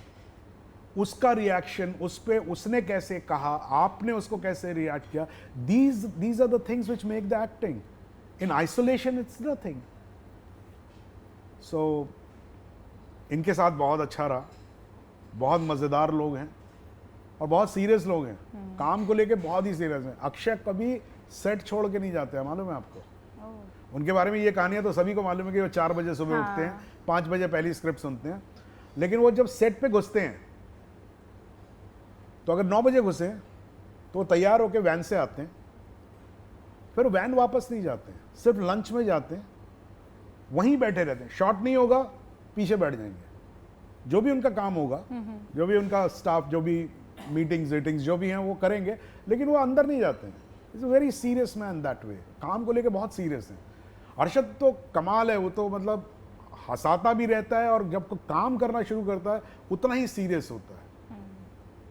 मुझे मेरा अजय देवगन के साथ बहुत अच्छा अनुभव रहा। रेड में जितने लोगों के साथ मैंने काम किया, मैं कहूँगा मेरा अच्छा ही रहा है अनुभव। सर रेड 2 भी आ रही है जिसमें आप हो, तो किसने बताया आपको? सर पता है। अच्छा, हाँ, तो देखिए फिल्म, देखिए आप हैं ना उसमें? फिल्म देखिए। फिल्म देखिए।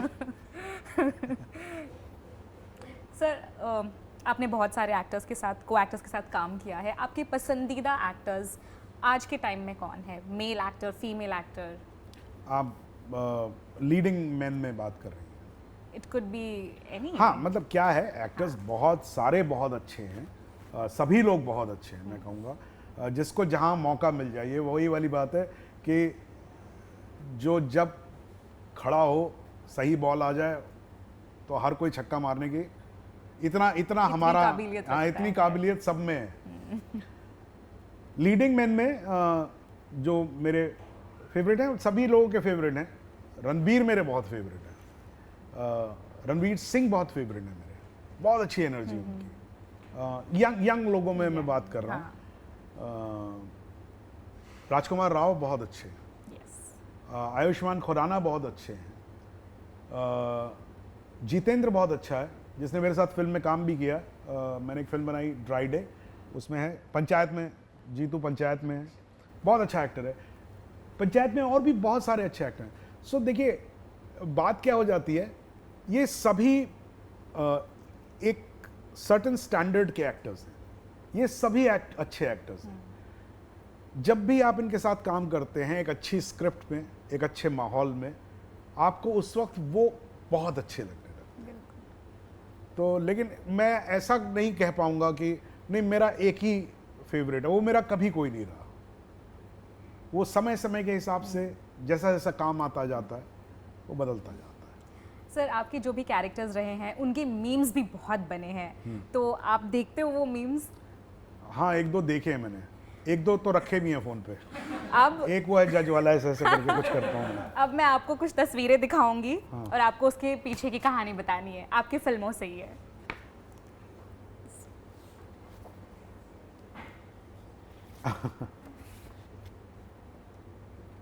ये जॉली 1 का वो है क्लाइमैक्स, जहाँ पर जब हम वॉइस ऑफ द फिल्म की बात कर रहे थे, जिसमें वो ये कहता है कि केस की पहली तारीख पे मुझे मालूम होता है कि मुजरिम कौन है। मैं यहाँ बैठा रहता हूँ और एविडेंस का इंतज़ार करता रहता हूँ। कट्टर लग जाते हैं इतने बड़े बड़े, यार लिखा नहीं है इस पर, कट्टर लग जाते हैं इतने बड़े बड़े, लेकिन एविडेंस नहीं आता। ये उस फिल्म का आइकॉनिक सीन है, जिससे आपको ये जज याद रहता है, फिल्म आपको याद रहती है उससे।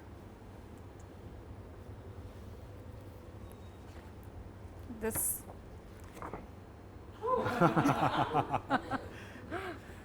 ये बर्फी का कैरेक्टर इंस्पेक्टर दत्ता बहुत कमाल का। इसके बारे में एक चीज़ मैं आपको बताता हूँ, अनुराग बासु को पता नहीं आप लोगों में से कितने लोग पर्सनली जानते होंगे, अगर जानते हैं तो वो कमाल की फिल्में बनाता है बिल्कुल और सर। कमाल के एक्सपेरिमेंट्स करता है और कमाल करता है, बहुत पनाश है उसके अंदर, लेकिन वो कहानी सुनाता है तो समझ में नहीं आती है। तो मैंने बर्फी की कहानी उसने मुझे सुनाई, मुझे बहुत सारी चीज़ें बहुत अच्छी लग रही थी, कहानी नहीं समझ, क्योंकि इतना कॉम्प्लेक्स उसका स्ट्रक्चर था। या तो मैंने उसको ये बोला था कि देख, एक्टिंग करना मेरी जिम्मेदारी, कहानी तेरी जिम्मेदारी है ना। तो जब भी असिस्टेंट आते थे तो वो बेचारे बताने की कोशिश करते, सर वो क्या हुआ था पहले, क्या ऐसा बताते हैं ना असिस्टेंट। तो मैं कहता था वो सब मत बताओ, अभी ये बताओ इसकी तबीयत खराब है, गैस्ट्रिक हो रहा है इसको, या नाराज है या खुश है, हंस रहा है, क्या कर रहा है। तो ये उस तरह का कैरेक्टर, और कमाल की फिल्म बनाई थी बर्फी इसने। It's like beautiful film sir, marvellous film. Slumdog millionaire. हाँ, ये स्लम डॉग मिलियनेयर, या ये एग्जैक्टली शॉट पता है कहाँ का है। ये मेरी अंग्रेजी ठीक ठाक है, मैं बोल लेता हूँ, लेकिन जब ब्रिटिश लोग बोलते हैं तो थोड़ा आगे पीछे हो जाता है। तो आप देख रहे होंगे इस शॉट में मेरी आंखें बंद सी हैं। तो एक्चुअली देव पटेल जो है वो है इंडियन, लेकिन पैदा तो वो इंग्लैंड में ही हुआ था ना, तो उसका एक्सेंट बहुत हैवी है। इसका डायलॉग था, उसके बाद मुझे बोलना था, तो मैं कुछ इम्प्रोवाइज कर रहा था, उसमें मैं सो गया और वहां पर शॉट कट गया था एक्चुअली। तो डैनी ने बोला, oh so you decided to sleep, how long do we have to wait for your dialogue. So मैंने कहा sorry I forgot what were you saying. तो फिर उसने दोबारा डायलॉग बोला, फिर मैंने डायलॉग बोला था इसमें। सर ये आइकॉनिक है। ओह ये नायक मतलब कोई भी प्रेग्नेंट होता है हमारे इंडस्ट्री में, ये मीम लगाया जाता है कि ले मेरी फोटो खींच।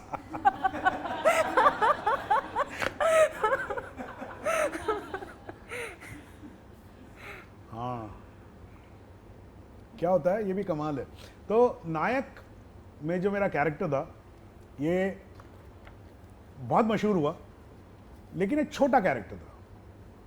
मतलब मैं हेंचमैन था बेसिकली, अमरीश जी का हेंचमैन, बट खाली हेंचमैन नहीं था, एक्टर है तो ऑब्वियसली उसको डायलॉग्स भी हैं, उसके पास थोड़ा कलर भी है, फिर एक्टर भी थोड़ा तड़परा होता है कि यार मैं शैडो से तो बाहर निकलूं। तो ये मेरा छोटा कैरेक्टर था। कमाल ये होता है, आपको नेशनल अवार्ड मिलता है, आप बाहर आते हैं, लोग ऐसे इकट्ठे हो जाते हैं, जिसमें वो विज्ञान भवन में मिला था मुझे। तो सब वहाँ के जो स्टाफ थे ना, जैसे जो स्वीपर्स हैं, हाँ। सर एक फोटो सर, एक फोटो। तो और फिर होता क्या कहता है सर एक ही पिक्चर है आपकी, नायक। और आप ऐसे देख रहे होते हैं उसको, अभी तो नेशनल अवार्ड लेके आया हूँ यार, कम से कम इसकी तो बात कर ले। तो लेकिन लाइफ इज सो, बहुत लोग याद करते हैं इसको। आई थिंक इट्स बहुत लोगों से मैं मिला हूँ, वो अभी तक उनको नायक याद है। कल्लू मामा जी। कल्लू मामा सर गाना बड़ा हिट हुआ था, बहुत हिट हुआ, बहुत। बहुत हिट हुआ था, बहुत हिट हुआ था. We actually got an excuse to drink. We actually drank. You all drank for real? Yes. Beer दी थी, मतलब ऐसा कोई नकली तो था नहीं, आर्ट वर्क तो ऐसा नहीं था कि बियर बना रखी हो, एक्चुअल बियर आई थी. अब पीने वाले लोग थे तो हमने कहा ठीक है सर, चलिए चलिए चलिए. We actually drank. और बाद में घर जाते वक्त पकड़े भी गए थे हम लोग, पुलिस वाले ने पकड़ लिया था. तो फाइन देना पड़ा उनको? हाँ नहीं, छोड़ दिया उन्होंने. This is bandit queen.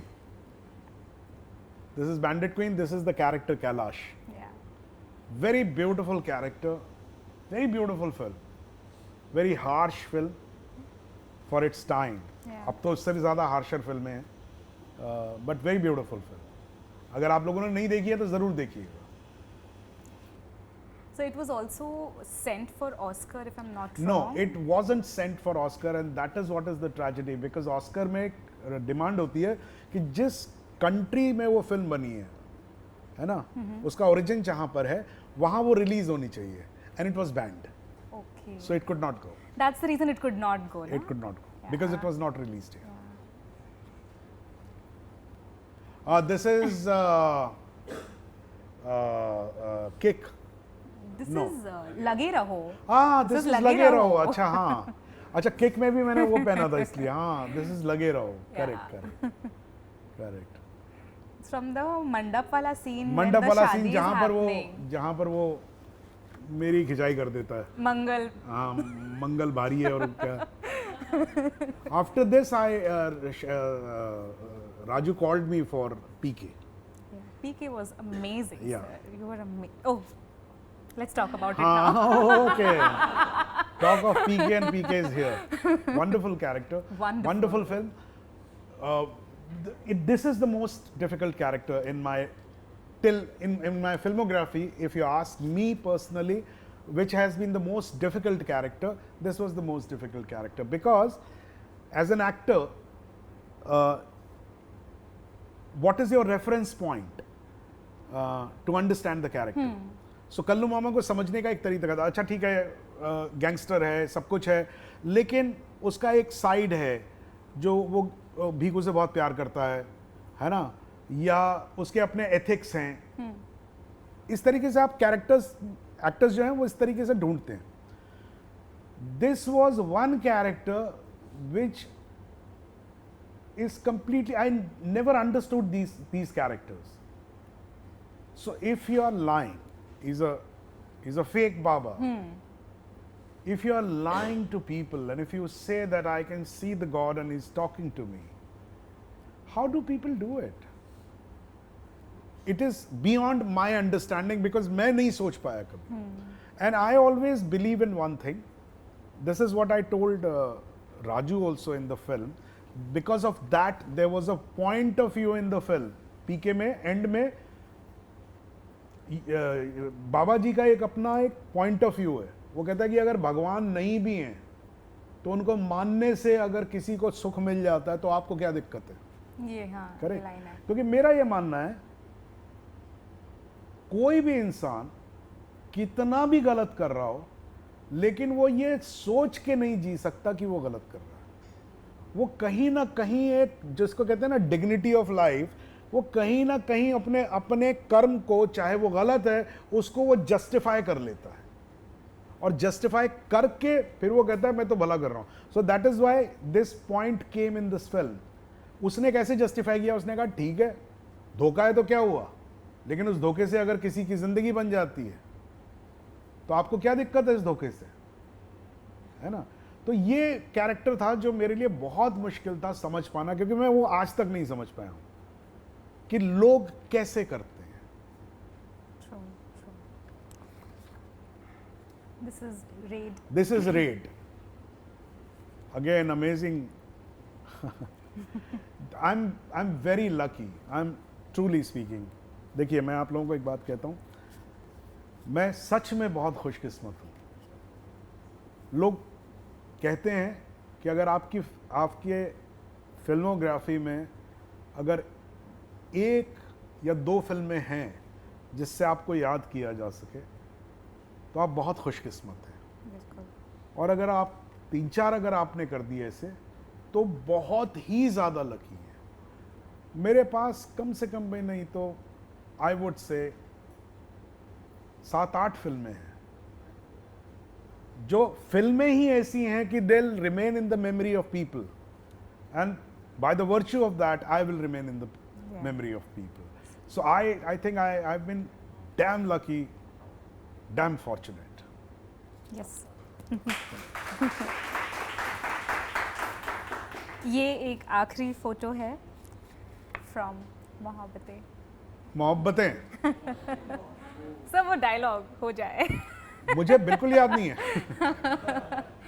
मुझे बिल्कुल याद नहीं है dialogue. This was, I think it's a one scene entry in the film. I did it for the love of Yash Raj. Aditya Chopra मेरे बहुत फेवरेट फिल्म मेकर, और यश जी की company, I did it for that. And then after that I did number of films in Yash Raj, and it has always been a great experience. आपने dialogue की बात पूछी, जब चल ही रहा है तो अभी बाद में आप लोग एडिट करते रहिएगा। हाँ। यहाँ तो बात कर ही सकते हैं। बोलिए सर।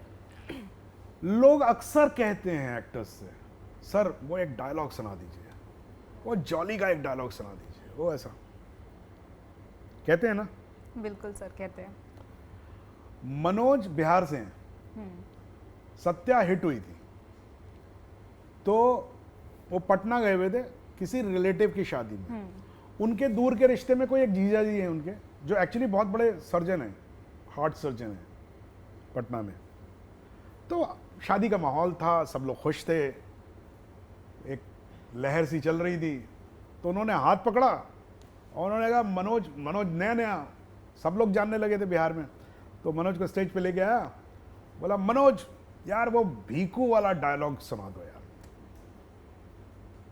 तो मनोज ने कहा जीजा जी मैं आपको बोलूं हार्ट सर्जरी करके दिखा दो, आप दिखा दोगे?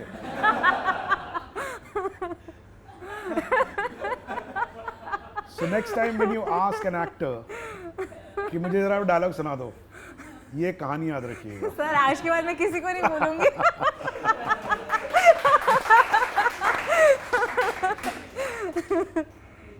सर अब ऑडियंस के लिए we'll leave the floor open. जी। Will get a bowl of chits, आपको उसमें से नाम उठाना है, जिसका भी नाम आएगा वो कहना है और वो आपसे सवाल पूछेंगे। आप पे भी प्रेशर, मुझ पे भी प्रेशर। चलिए, ओह वही आप खोलें और आप पढ़ें। मैं पढ़ूं। Shweta,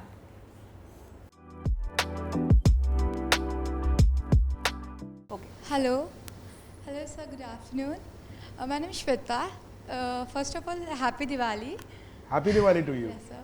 So, you are a screenwriter and actor too. So, what is a screenwriter? Can you explain about screenwriter? What is a screenwriter?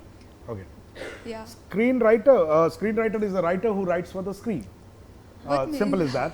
No, I'll explain you further. Okay. ये जैसे क्या होता है, मेरा कॉमर्स सब्जेक्ट था, अच्छा. तो बिजनेस मैनेजमेंट में मैनेजर की एक डेफिनेशन होती थी जो सबसे आसान होती थी याद करनी। Management is what a manager does, management की डेफिनेशन होती थी, लेकिन उसके बाद उसका बहुत होता है। सो राइटर ही होता है, स्क्रीन राइटर स्पेशली अगर हम फिल्म और स्क्रीन के लिए जो राइटिंग करते हैं उसमें और नॉवलिस्ट में फ़र्क क्या होता है, ये अगर हम समझ लें तो आपको ऐसा नहीं लगेगा कि नॉवलिस्ट स्क्रीन राइटर बन सकता है या स्क्रीन राइटर नॉवलिस्ट बन सकता है, ऐसा नहीं होता है। जब आप एक नॉवल पढ़ते हैं तो उस नॉवल में लिखा होता था जब मैं उस कमरे में घुसा तो एक अजीब सी उदासी थी, शाम का सूरज ढल चुका था, सिर्फ उसकी आस बाकी थी। वो खिड़की के किनारे बैठा हुआ था, बाहर की तरफ देख रहा था। मैंने उसका चेहरा नहीं देखा था लेकिन मैं जानता था कि वो उदास था। ठीक है, ये नॉवल हो गया। Yeah. And screenwriter. अब इस नॉवल में जब मैं कमरे में घुसा तो मैं जितने लोग पढ़ रहे हैं उनके मैं अलग है, वो मेरे जैसे नहीं दिखते हैं, वो मैं देखते हैं। मैं जैसा दिखता हूं मैं अपने आप को, तो मैं, पहला वर्ड मैं, हर एक का अलग अलग है। यानी कि जो आदमी अंदर घुस रहा है कमरे में, वो मैं वही अलग है। कोई इनके जैसा है, लंबा है, पतला है, कोई मेरे जैसा है ना। कमरे में सबके कमरे अलग हैं, सबके कमरों की दीवारें अलग है, उनका स्ट्रक्चर अलग है, उसका फर्नीचर अलग है। उदासी छाई हुई थी, किसी को दिख रहा है धूल है, किसी को दिख रहा है कि कमरा खाली है, किसी को दिख रहा है कि कमरे में सब कुछ बिखरा हुआ है। सब अलग अलग देख रहे हैं। करेक्ट? मैंने उसकी तरफ देखा, अच्छा धूप जो आ रही थी, जो शाम का समय है, किसी का ज्यादा ऑरेंज है, किसी का कम ऑरेंज है, किसी का ग्रे भी हो सकता है क्योंकि उसने बादल भी लगा लिए हैं बाहर।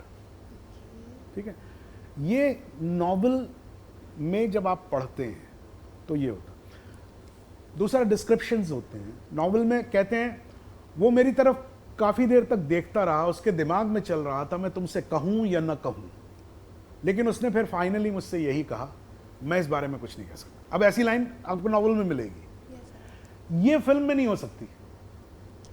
आप फिल्म में ऐसे तो रोक के तो कह नहीं सकते कि वो मेरी तरफ ऐसे देखता रहा और उसने कहा सोचा, तो उसके हर बार आप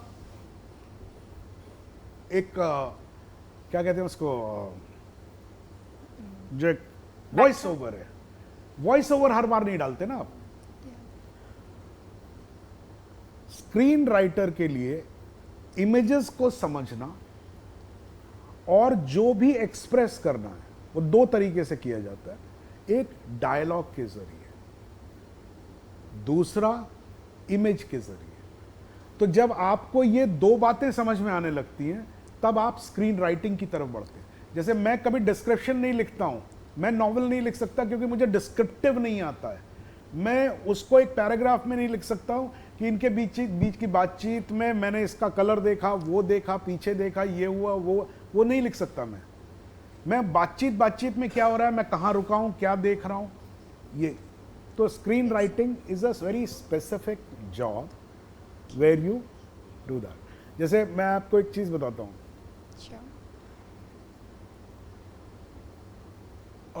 आप मुझसे पूछिए किसी फिल्म के बारे में, कैसी है फिल्म, किसी भी फिल्म के बारे में। पीके। बहुत अच्छी फिल्म है। दोबारा पूछिए। पीके फिल्म कैसी है आपकी? लाइक आप उसमें जो बाबा का रोल किए। बहुत अच्छी है। फिर से पूछिए। और पूछूं? फिर से इसी बात को दोबारा पूछिए। पीके फिल्म कैसी है आपकी? अरे बहुत अच्छी है। तीनों में मैंने वर्ड एक ही बोला है। मैं वर्ड एक ही बोल रहा हूं, मतलब तीनों का अलग अलग है। So how are you reflecting? That word is decided by the screen play writer and in the context it is happening, he decides that. थोड़ा भारी हो गया अभी, इसको थोड़ा इसके लिए कोर्स करना पड़ेगा। Thank you sir. हाँ, Okay, next is Zakir. Do we have Zakir? Hello sir, my question is sir, आप थिएटर से जब आप एक्टिंग में आए, मतलब मूवीज़ में, तो क्या चैलेंजेस फेस किए सर आपने? सॉरी, जोर से बोलो। सर आप थिएटर से एक्टिंग में आप ट्रांजिशन हुआ तो आपने चैलेंजेस क्या फेस किया, मतलब? As an actor, Yeah. you are asking Yeah, as an actor, आपको क्या? हाँ, challenges you face. जो बेसिक आपका क्वेश्चन जो मैं समझाऊं वो ये है कि भाई थिएटर एक्टिंग में और फिल्म एक्टिंग में क्या फर्क है? या यहाँ और कितने लोग जानना चाहते हैं इस बात को? ठीक है, गुड। एक्टिंग, पहली बात ये, एक्टिंग है। आपका काम है टेक्स्ट को समझ के उसको इमोट करना, उसको प्रेजेंट करना, है ना? वो एक्टिंग है। वो अगर आप दुखी हैं थिएटर में तो दुखी हैं फिल्म में, खुश हैं थिएटर में, खुश हैं फिल्म में, दोनों एक ही चीज है। फर्क क्या होता है? थिएटर एक्टर, जैसे बोला जाता है ना, ये थिएटर के बड़े अच्छे एक्टर हैं, फिल्म के इतने अच्छे एक्टर नहीं है। या कहते हैं फिल्म में बड़े अच्छे एक्टर हैं, थिएटर में इतने अच्छे एक्टर नहीं। उसका एक ही चीज है, जो मैं समझता हूं। आप जिस मीडियम में काम कर रहे हैं, आप उस मीडियम को कितना समझते हैं। जब आप थिएटर में काम करेंगे तो आपको मालूम है, अगर प्रोसीनियम थिएटर में आप काम कर रहे हैं तो एक आपको मालूम है इस प्रोसीनियम में 3 वॉल्स के अंदर आप काम कर रहे हैं। 4th wall is the audience. Yeah. So, whatever you are acting or you are doing, the technique of that applies because of that 3 walls. Proscenium के वजह से जैसा कर रहे हैं। स्ट्रीट थिएटर में करेंगे तो और चारों तरफ घूमने लगेंगे, मुड़ मुड़ के बात करते हैं, है ना, कभी एक तरफ नहीं बात करते हैं, हमेशा मुड़ते रहते हैं क्योंकि ऑडियंस चारों तरफ है।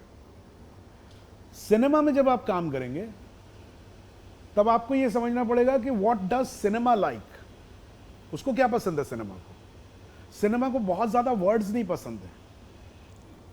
हम लोग थिएटर में सोलोलोकीज लिखते हैं 3-3 पेज की।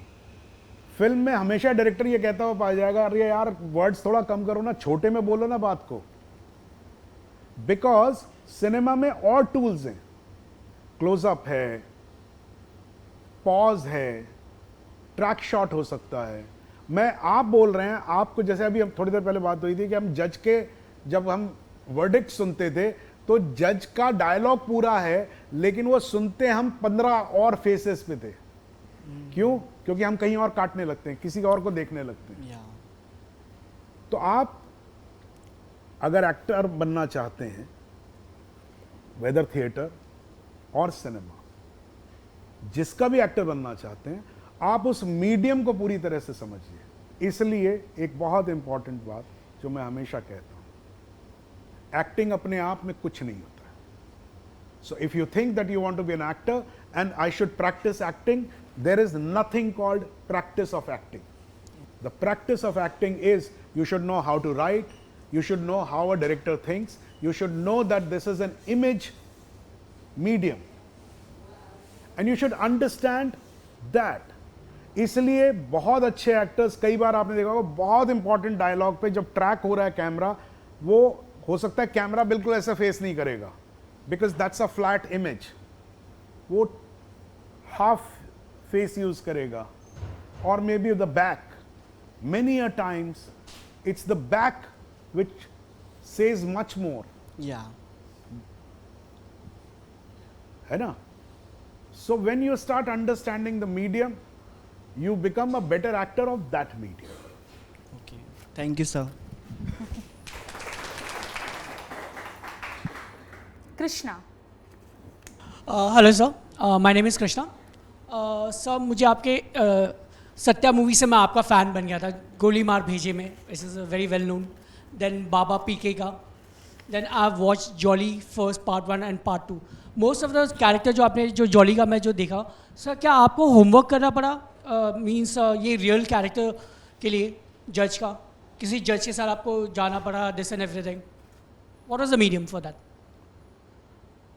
मैं होमवर्क तो करना ही पड़ता है, लेकिन होमवर्क का मतलब ये नहीं है, there are 2 ways of homework. जैसा सुशांत सिंह का था, जैसा वो धोनी के साथ ज़्यादा फिजिकली रहा, this and everything, understand the lifestyle, how जज किस तरीके से कोर्ट में रहते, जैसे Correct. आपने लाइव कोर्ट में जाके देखे किस तरह से जज क्या रिएक्ट करे, जिस ऐसा कुछ स्पेशली।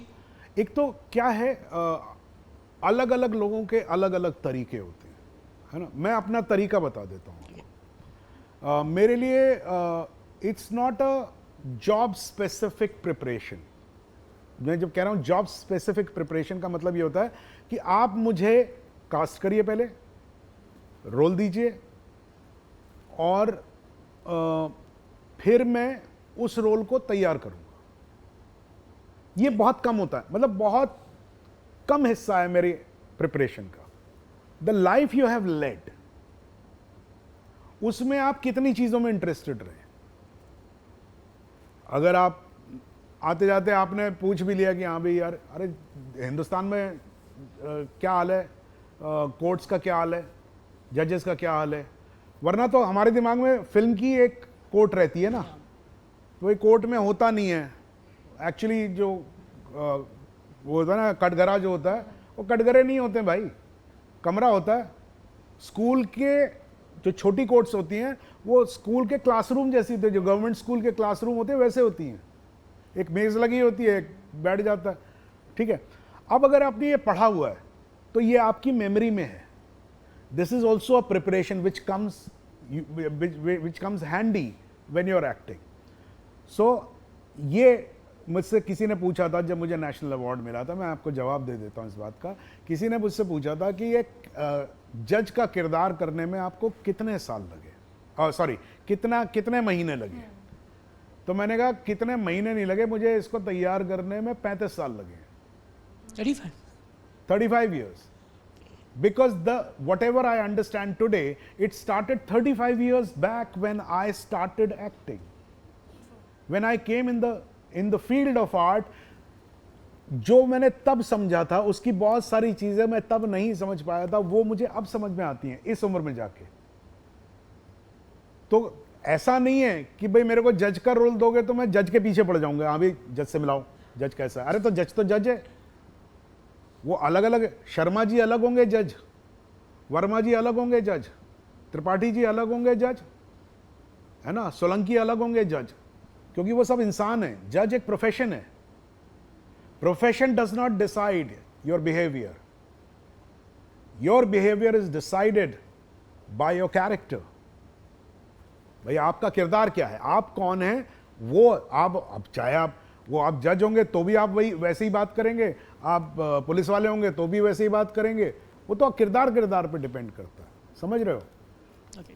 तो मैं इसलिए बहुत ज़्यादा समय मेरे को देने की ज़रूरत नहीं पड़ी, और मैं थोड़ा कामचोर भी हूँ इस मामले में है ना, कि मतलब कम जाना पड़े। मैं कभी आज तक कोर्ट गया नहीं हूँ, लेकिन मुझे सुभाष ने कोर्ट के बारे में इतने कहानियाँ, इतने किस्से सुनाए थे कि मुझे लगता है मैंने कोर्ट देखा हुआ है ना। तो जब बिना जाए काम हो गया तो फिर क्या ज़रूरत है। Thank you sir. Prateek, sir आपने 30 सालों से इतने आइकॉनिक फिल्में की है, तो सर आपकी फेवरेट फिल्म कौन सी है जिसमें आपने एक्ट किया है? मेरी फेवरेट फिल्म कौन सी है? जी सर, जिसमें आपने एक्ट किया है। फिल्मों से एक्टर्स का रिश्ता पता कैसा होता है, हाँ। और अगर मेरे डायरेक्टर्स का भी ऐसे ही होता है। It's a boyfriend girlfriend relationship. किसी एक को बोल दिया ना कि वो मेरी फेवरेट है, तो फिर बाकी वो सबसे मतलब, तो वो मत करना कभी गलती। ठीक है सर। जब तुम्हारी फिल्में बने ऐसे, हाँ फिल्मोग्राफी बने, तो कभी मत बोलना कि मेरी फेवरेट फिल्म वो है, बाकी सारी गर्लफ्रेंड्स नाराज हो जाएंगी। ठीक है sir, sure. Thank you sir. Thank you. Anjalika. Hello, I'm Anjulika, sir. Hi Anjalika. Hello. My question to you is, because we are talking about acting, what is your thoughts about method acting? Do you believe in method acting? If yes, then why? And if you don't believe in method acting, then why? Okay. My counter question would be, Yeah. can you explain me what is method acting? Because in film schools, it is always taught different kinds of acting. So what is it that realistic? what is it that you have gathered that they say about method acting? Realistic, you said. For example, in Godfather, like what I have heard or Huh. read about film history, in the main character, when he was conceptualized, he was a don, and he spoke in particular manner with a particular accent from Mexico. So to achieve that, he put some marbles in his mouth, and then he said his dialogue so that the effect of the dialogues would be as expected. और Brando ने Marlon Brando, किया yeah. था। सो ही, मतलब आपने marble सुना, मैंने रुई का गोला सुना था। Cotton balls. Cotton also. balls Cotton डाली थी। balls. जो भी yeah. था, जो भी They are था। actually kept in the museum also, sir. In the Oscars, I have Okay. been there, and I know I that. think that it will be unfair to say that is only method. See, the method word is a very big word. Yes. You figure out a method to approach things. And I think that every actor in this world is a method actor, because you figure it out that how do I approach this character? How do I achieve this, what I want to achieve? कोई एक तरीका होगा ना, जैसे मेरा तरीका है, हाँ, मैं आपका तरीका तो जानना चाहूँ. मेरा तरीका, मेरा मेथड हो गया, है ना। मेथड से लोग अक्सर, लोगों को लगने लगता है कि मेथड का मतलब है कि अगर मैं गरीब हूं तो मैं उस जिंदगी को फिजिकली जी। ऐसे भी एक्टर हैं जो कहें अगर मैं गरीब का कैरेक्टर कर रहा हूं तो मैं उसकी जिंदगी फिजिकली जीने की बजाय मैं उसको मेंटली जीऊं, उसको साइकोलॉजिकली जीऊं। दोनों ही करेक्ट हैं। आप किससे and I tell you how does it matter what method do you follow? You come up with a great performance, that's it. That's true. आपने ऐसे किया वैसे किया किसी को कोई मतलब नहीं है। आप एज एन एक्टर जब आप काम करते हैं वो आपका मेथड है, वो आपकी प्रॉब्लम है, आप कैसे करते हैं। आप अपने आप को तकलीफ देते हैं फिजिकली या एसी में बैठ के खाना खाते खाते एक्टिंग कर लेते हैं, वो आपका लुकआउट है। ऑडियंस जिस वक्त देख रही है उसको बिलीव होना चाहिए, Correct. उसको एंगेज करना चाहिए। But I understand where you are coming from. We also dealt with this question for a very long time. मुझे आज तक कभी नहीं पता लगा, समझ में ही नहीं आया कि यार मेथड एक्टिंग होता क्या है, किसको बोलते हैं method acting. Why a physical method has to be a method, why not could be a a mental psychological method has to be a method, you know? So I think that everything is this thing. What is interesting in this, or what is more important in this, is that you figure out who you are. Who you are. What do you feel comfortable with? How do you approach things? And that's it. So I hope this gives you your answer. Thank you, sir. That I understood. Yeah. Thank you so much. हाँ, sir jolly LLB film में जब भी मैं film देखता हूँ तो मेरा एक सवाल, सबसे कठिन सवाल जो मुझे लगता है, जो मुझे समझ में नहीं आता, कि उसमें एक सीन है जहाँ पे जज का कैरेक्टर जो एडवोकेट है उसको बहुत बुरी तरीके से डांटता है। बमन हाँ। ईरानी को जो कैरेक्टर है उसको बहुत बुरी तरह से डांटता है। डांटता है। तो जब ये स्क्रिप्ट लेवल पे आपको मिला था तो आप कैसे कन्विंस हुए थे कि यार एक जज अपनी चेयर पे बैठा हुआ इतना गुस्सा कैसे हो सकता है किसी इतने बड़े वकील पे, कि वो अपनी टेबल पे पड़ी हुई चीज़ों को उठा के देन ही सेज कि ये तेरा क्लब नहीं है, ये मेरा कोर्ट है, यहाँ पे जो मैं चाहूँगा वही होगा। तो वो कैसे कन्विंस हुआ था कि यार इतने जज इतना कैसे गुस्सा हो सकता है? क्योंकि मैंने ऐसा जज को इतना गुस्सा होते हुए अपनी चेयर पे, मेरे ख्याल से इंडियन सिनेमा में ये सीन हुआ ही नहीं है। तो मेरी तरह तुमने भी एक्चुअली रियल कोर्ट देखा नहीं है। हाँ बिल्कुल। नहीं, this is a truth, because Subhash is a journalist, मतलब he was a journalist initially, so his whole approach towards film making, वो बहुत बढ़िया फिल्म मेकर है, कहानीकार बहुत अच्छा है, लेकिन उसका एक रिसर्च पार्ट है जो सुभाष की बहुत बड़ी खासियत है।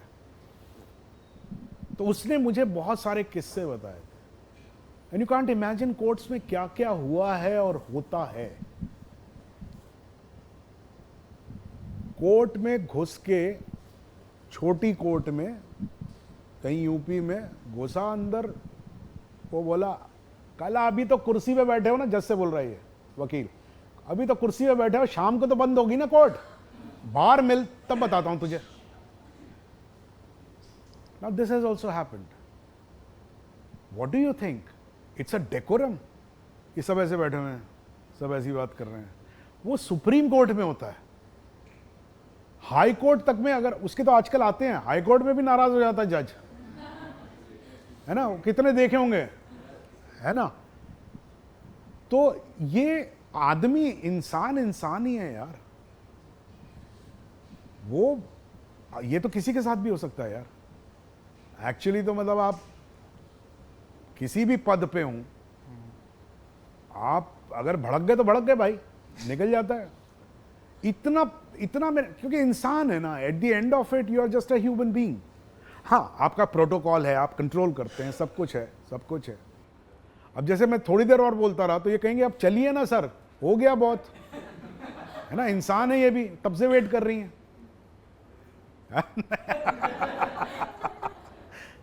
तो वो उसमें कोई वो नहीं है। यू हैव, सो अगेन जज ऐसा कैसे कर सकता है? ये एक प्रोफेशन की डिमांड है, ये उसका एक प्रोटोकॉल है। लेकिन हर जज एक जैसा नहीं होता, हर गैंगस्टर एक जैसा नहीं होता, हर पुलिस वाला एक जैसा नहीं होता, जैसे हर एक्टर एक जैसा नहीं होता। हम सब अलग अलग इंसान हैं और वो इंसान रिफ्लेक्ट करता है। एक इलीट क्लास का बच्चा जो कैम्ब्रिज में पढ़ के हिंदुस्तान आया और जज बना, उसका बिहेवियर अलग होगा। एक लठैतों के गांव से निकला हुआ लड़का आया तो वो भी एक जगह कहना, बात सुन, नीचे बैठ जा, धर के मारूंगा, उसके मुंह से भी निकल जाएगा। ठीक है ना? तो ये आपका एनवायरनमेंट है। लोग अक्सर ये गलती कर जाते हैं, ये उनको लगता है एक जैसा है, एक जैसे नहीं होते हैं। सब अपने अपने परिवेश से आए हुए हैं, अपने अपने बैकग्राउंड से आए हुए हैं, है ना? वो सारा बैकग्राउंड सब कुछ रिफ्लेक्ट करता है। Thank you sir. तुम भी पूछ ही लो। सर नमस्ते सर। हाँ, अच्छा पूछना। जी तुम्हारी अच्छा, खास मुझे ये सिफारिश जानना ये है, हाँ? जबकि जो कि राइटर हैं आप और कई साल से आप इंडस्ट्री में हैं, चीज़ों को देखते आ रहे हैं और क्या लिखते आ रहे हैं और बहुत ही गहराई से उसको क्या समझते आ रहे हैं, आपकी खुद की क्या भावना के अनुसार से कोई मलाल, कोई चाहत कि इस टाइप की मूवी मुझे क्या बनानी है या वो जो बननी चाहिए इंडस्ट्री में, ये मैं सुनना चाहता हूँ आपसे। मलाल तो नहीं है, ये तो पहले ही बता दिया है ना? चाहत में तो गालिब का ही शेर है कि हजारों ख्वाहिशें ऐसी कि हर ख्वाहिश पे दम निकले, बहुत निकले मेरे अरमा लेकिन फिर भी कम निकले, है ना? जी सर। और जहाँ तक क्या बनना चाहिए, इस तरह की कोई चीज़ बननी चाहिए, वो मेरे तो बस के बाहर की बात है। आपको जो बनाना है बनाइए और जो लोगों को देखना है वो देखिए। मैं जो कर सकता हूँ मैं वो करूँगा। सो कहने का कुल अर्थ ये है, मैं सवाल तुम्हारा समझा, लेकिन क्योंकि ये सवाल मैंने कभी सोचा नहीं, ये मेरे जहन में भी नहीं आता है। मुझे कुछ करना चाहिए, जब मन होता है तो मैं उसको करने की कोशिश करता हूँ। जैसे मैं फिल्म बनाना चाहता हूँ तो मैं उसके लिए पहला काम है लिखना, तो मैं उसको लिखता हूँ। फिर मैं प्रोड्यूसर के पास जाऊँगा, वो कहेगा नहीं साहब मैं नहीं बना सकता, कोई और कहानी लेके आइए, तो नहीं बनेगी फिल्म, ना बने कोई बात नहीं। लिखना मेरा काम था, वो मैंने कर दिया, जब बननी होगी फिल्म बन जाएगी। तो मेरे ख्याल से वही बात है दोस्त कि जब समंदर में आप तैर रहे होते हैं ना, तो आप ये नहीं सोचते हैं कि किनारा पास है, दूर है, या रुकना चाहिए नहीं रुकना चाहिए, आप बस तैरते रहते हैं। वो आपका काम है, वो आप करते रहिए। Okay sir, thank you. Thank you so much sir, बहुत मज़ा आया आपसे बात करके। आई होप आपको अच्छा लगा हो। बहुत अच्छा लगा, मुझे तो बहुत अच्छा लगा। Thank you so much sir for talking to us. Thank you. Hi, मैं हूं सौरभ शुक्ला और आप मुझे देख रहे हैं पिंक विला पर।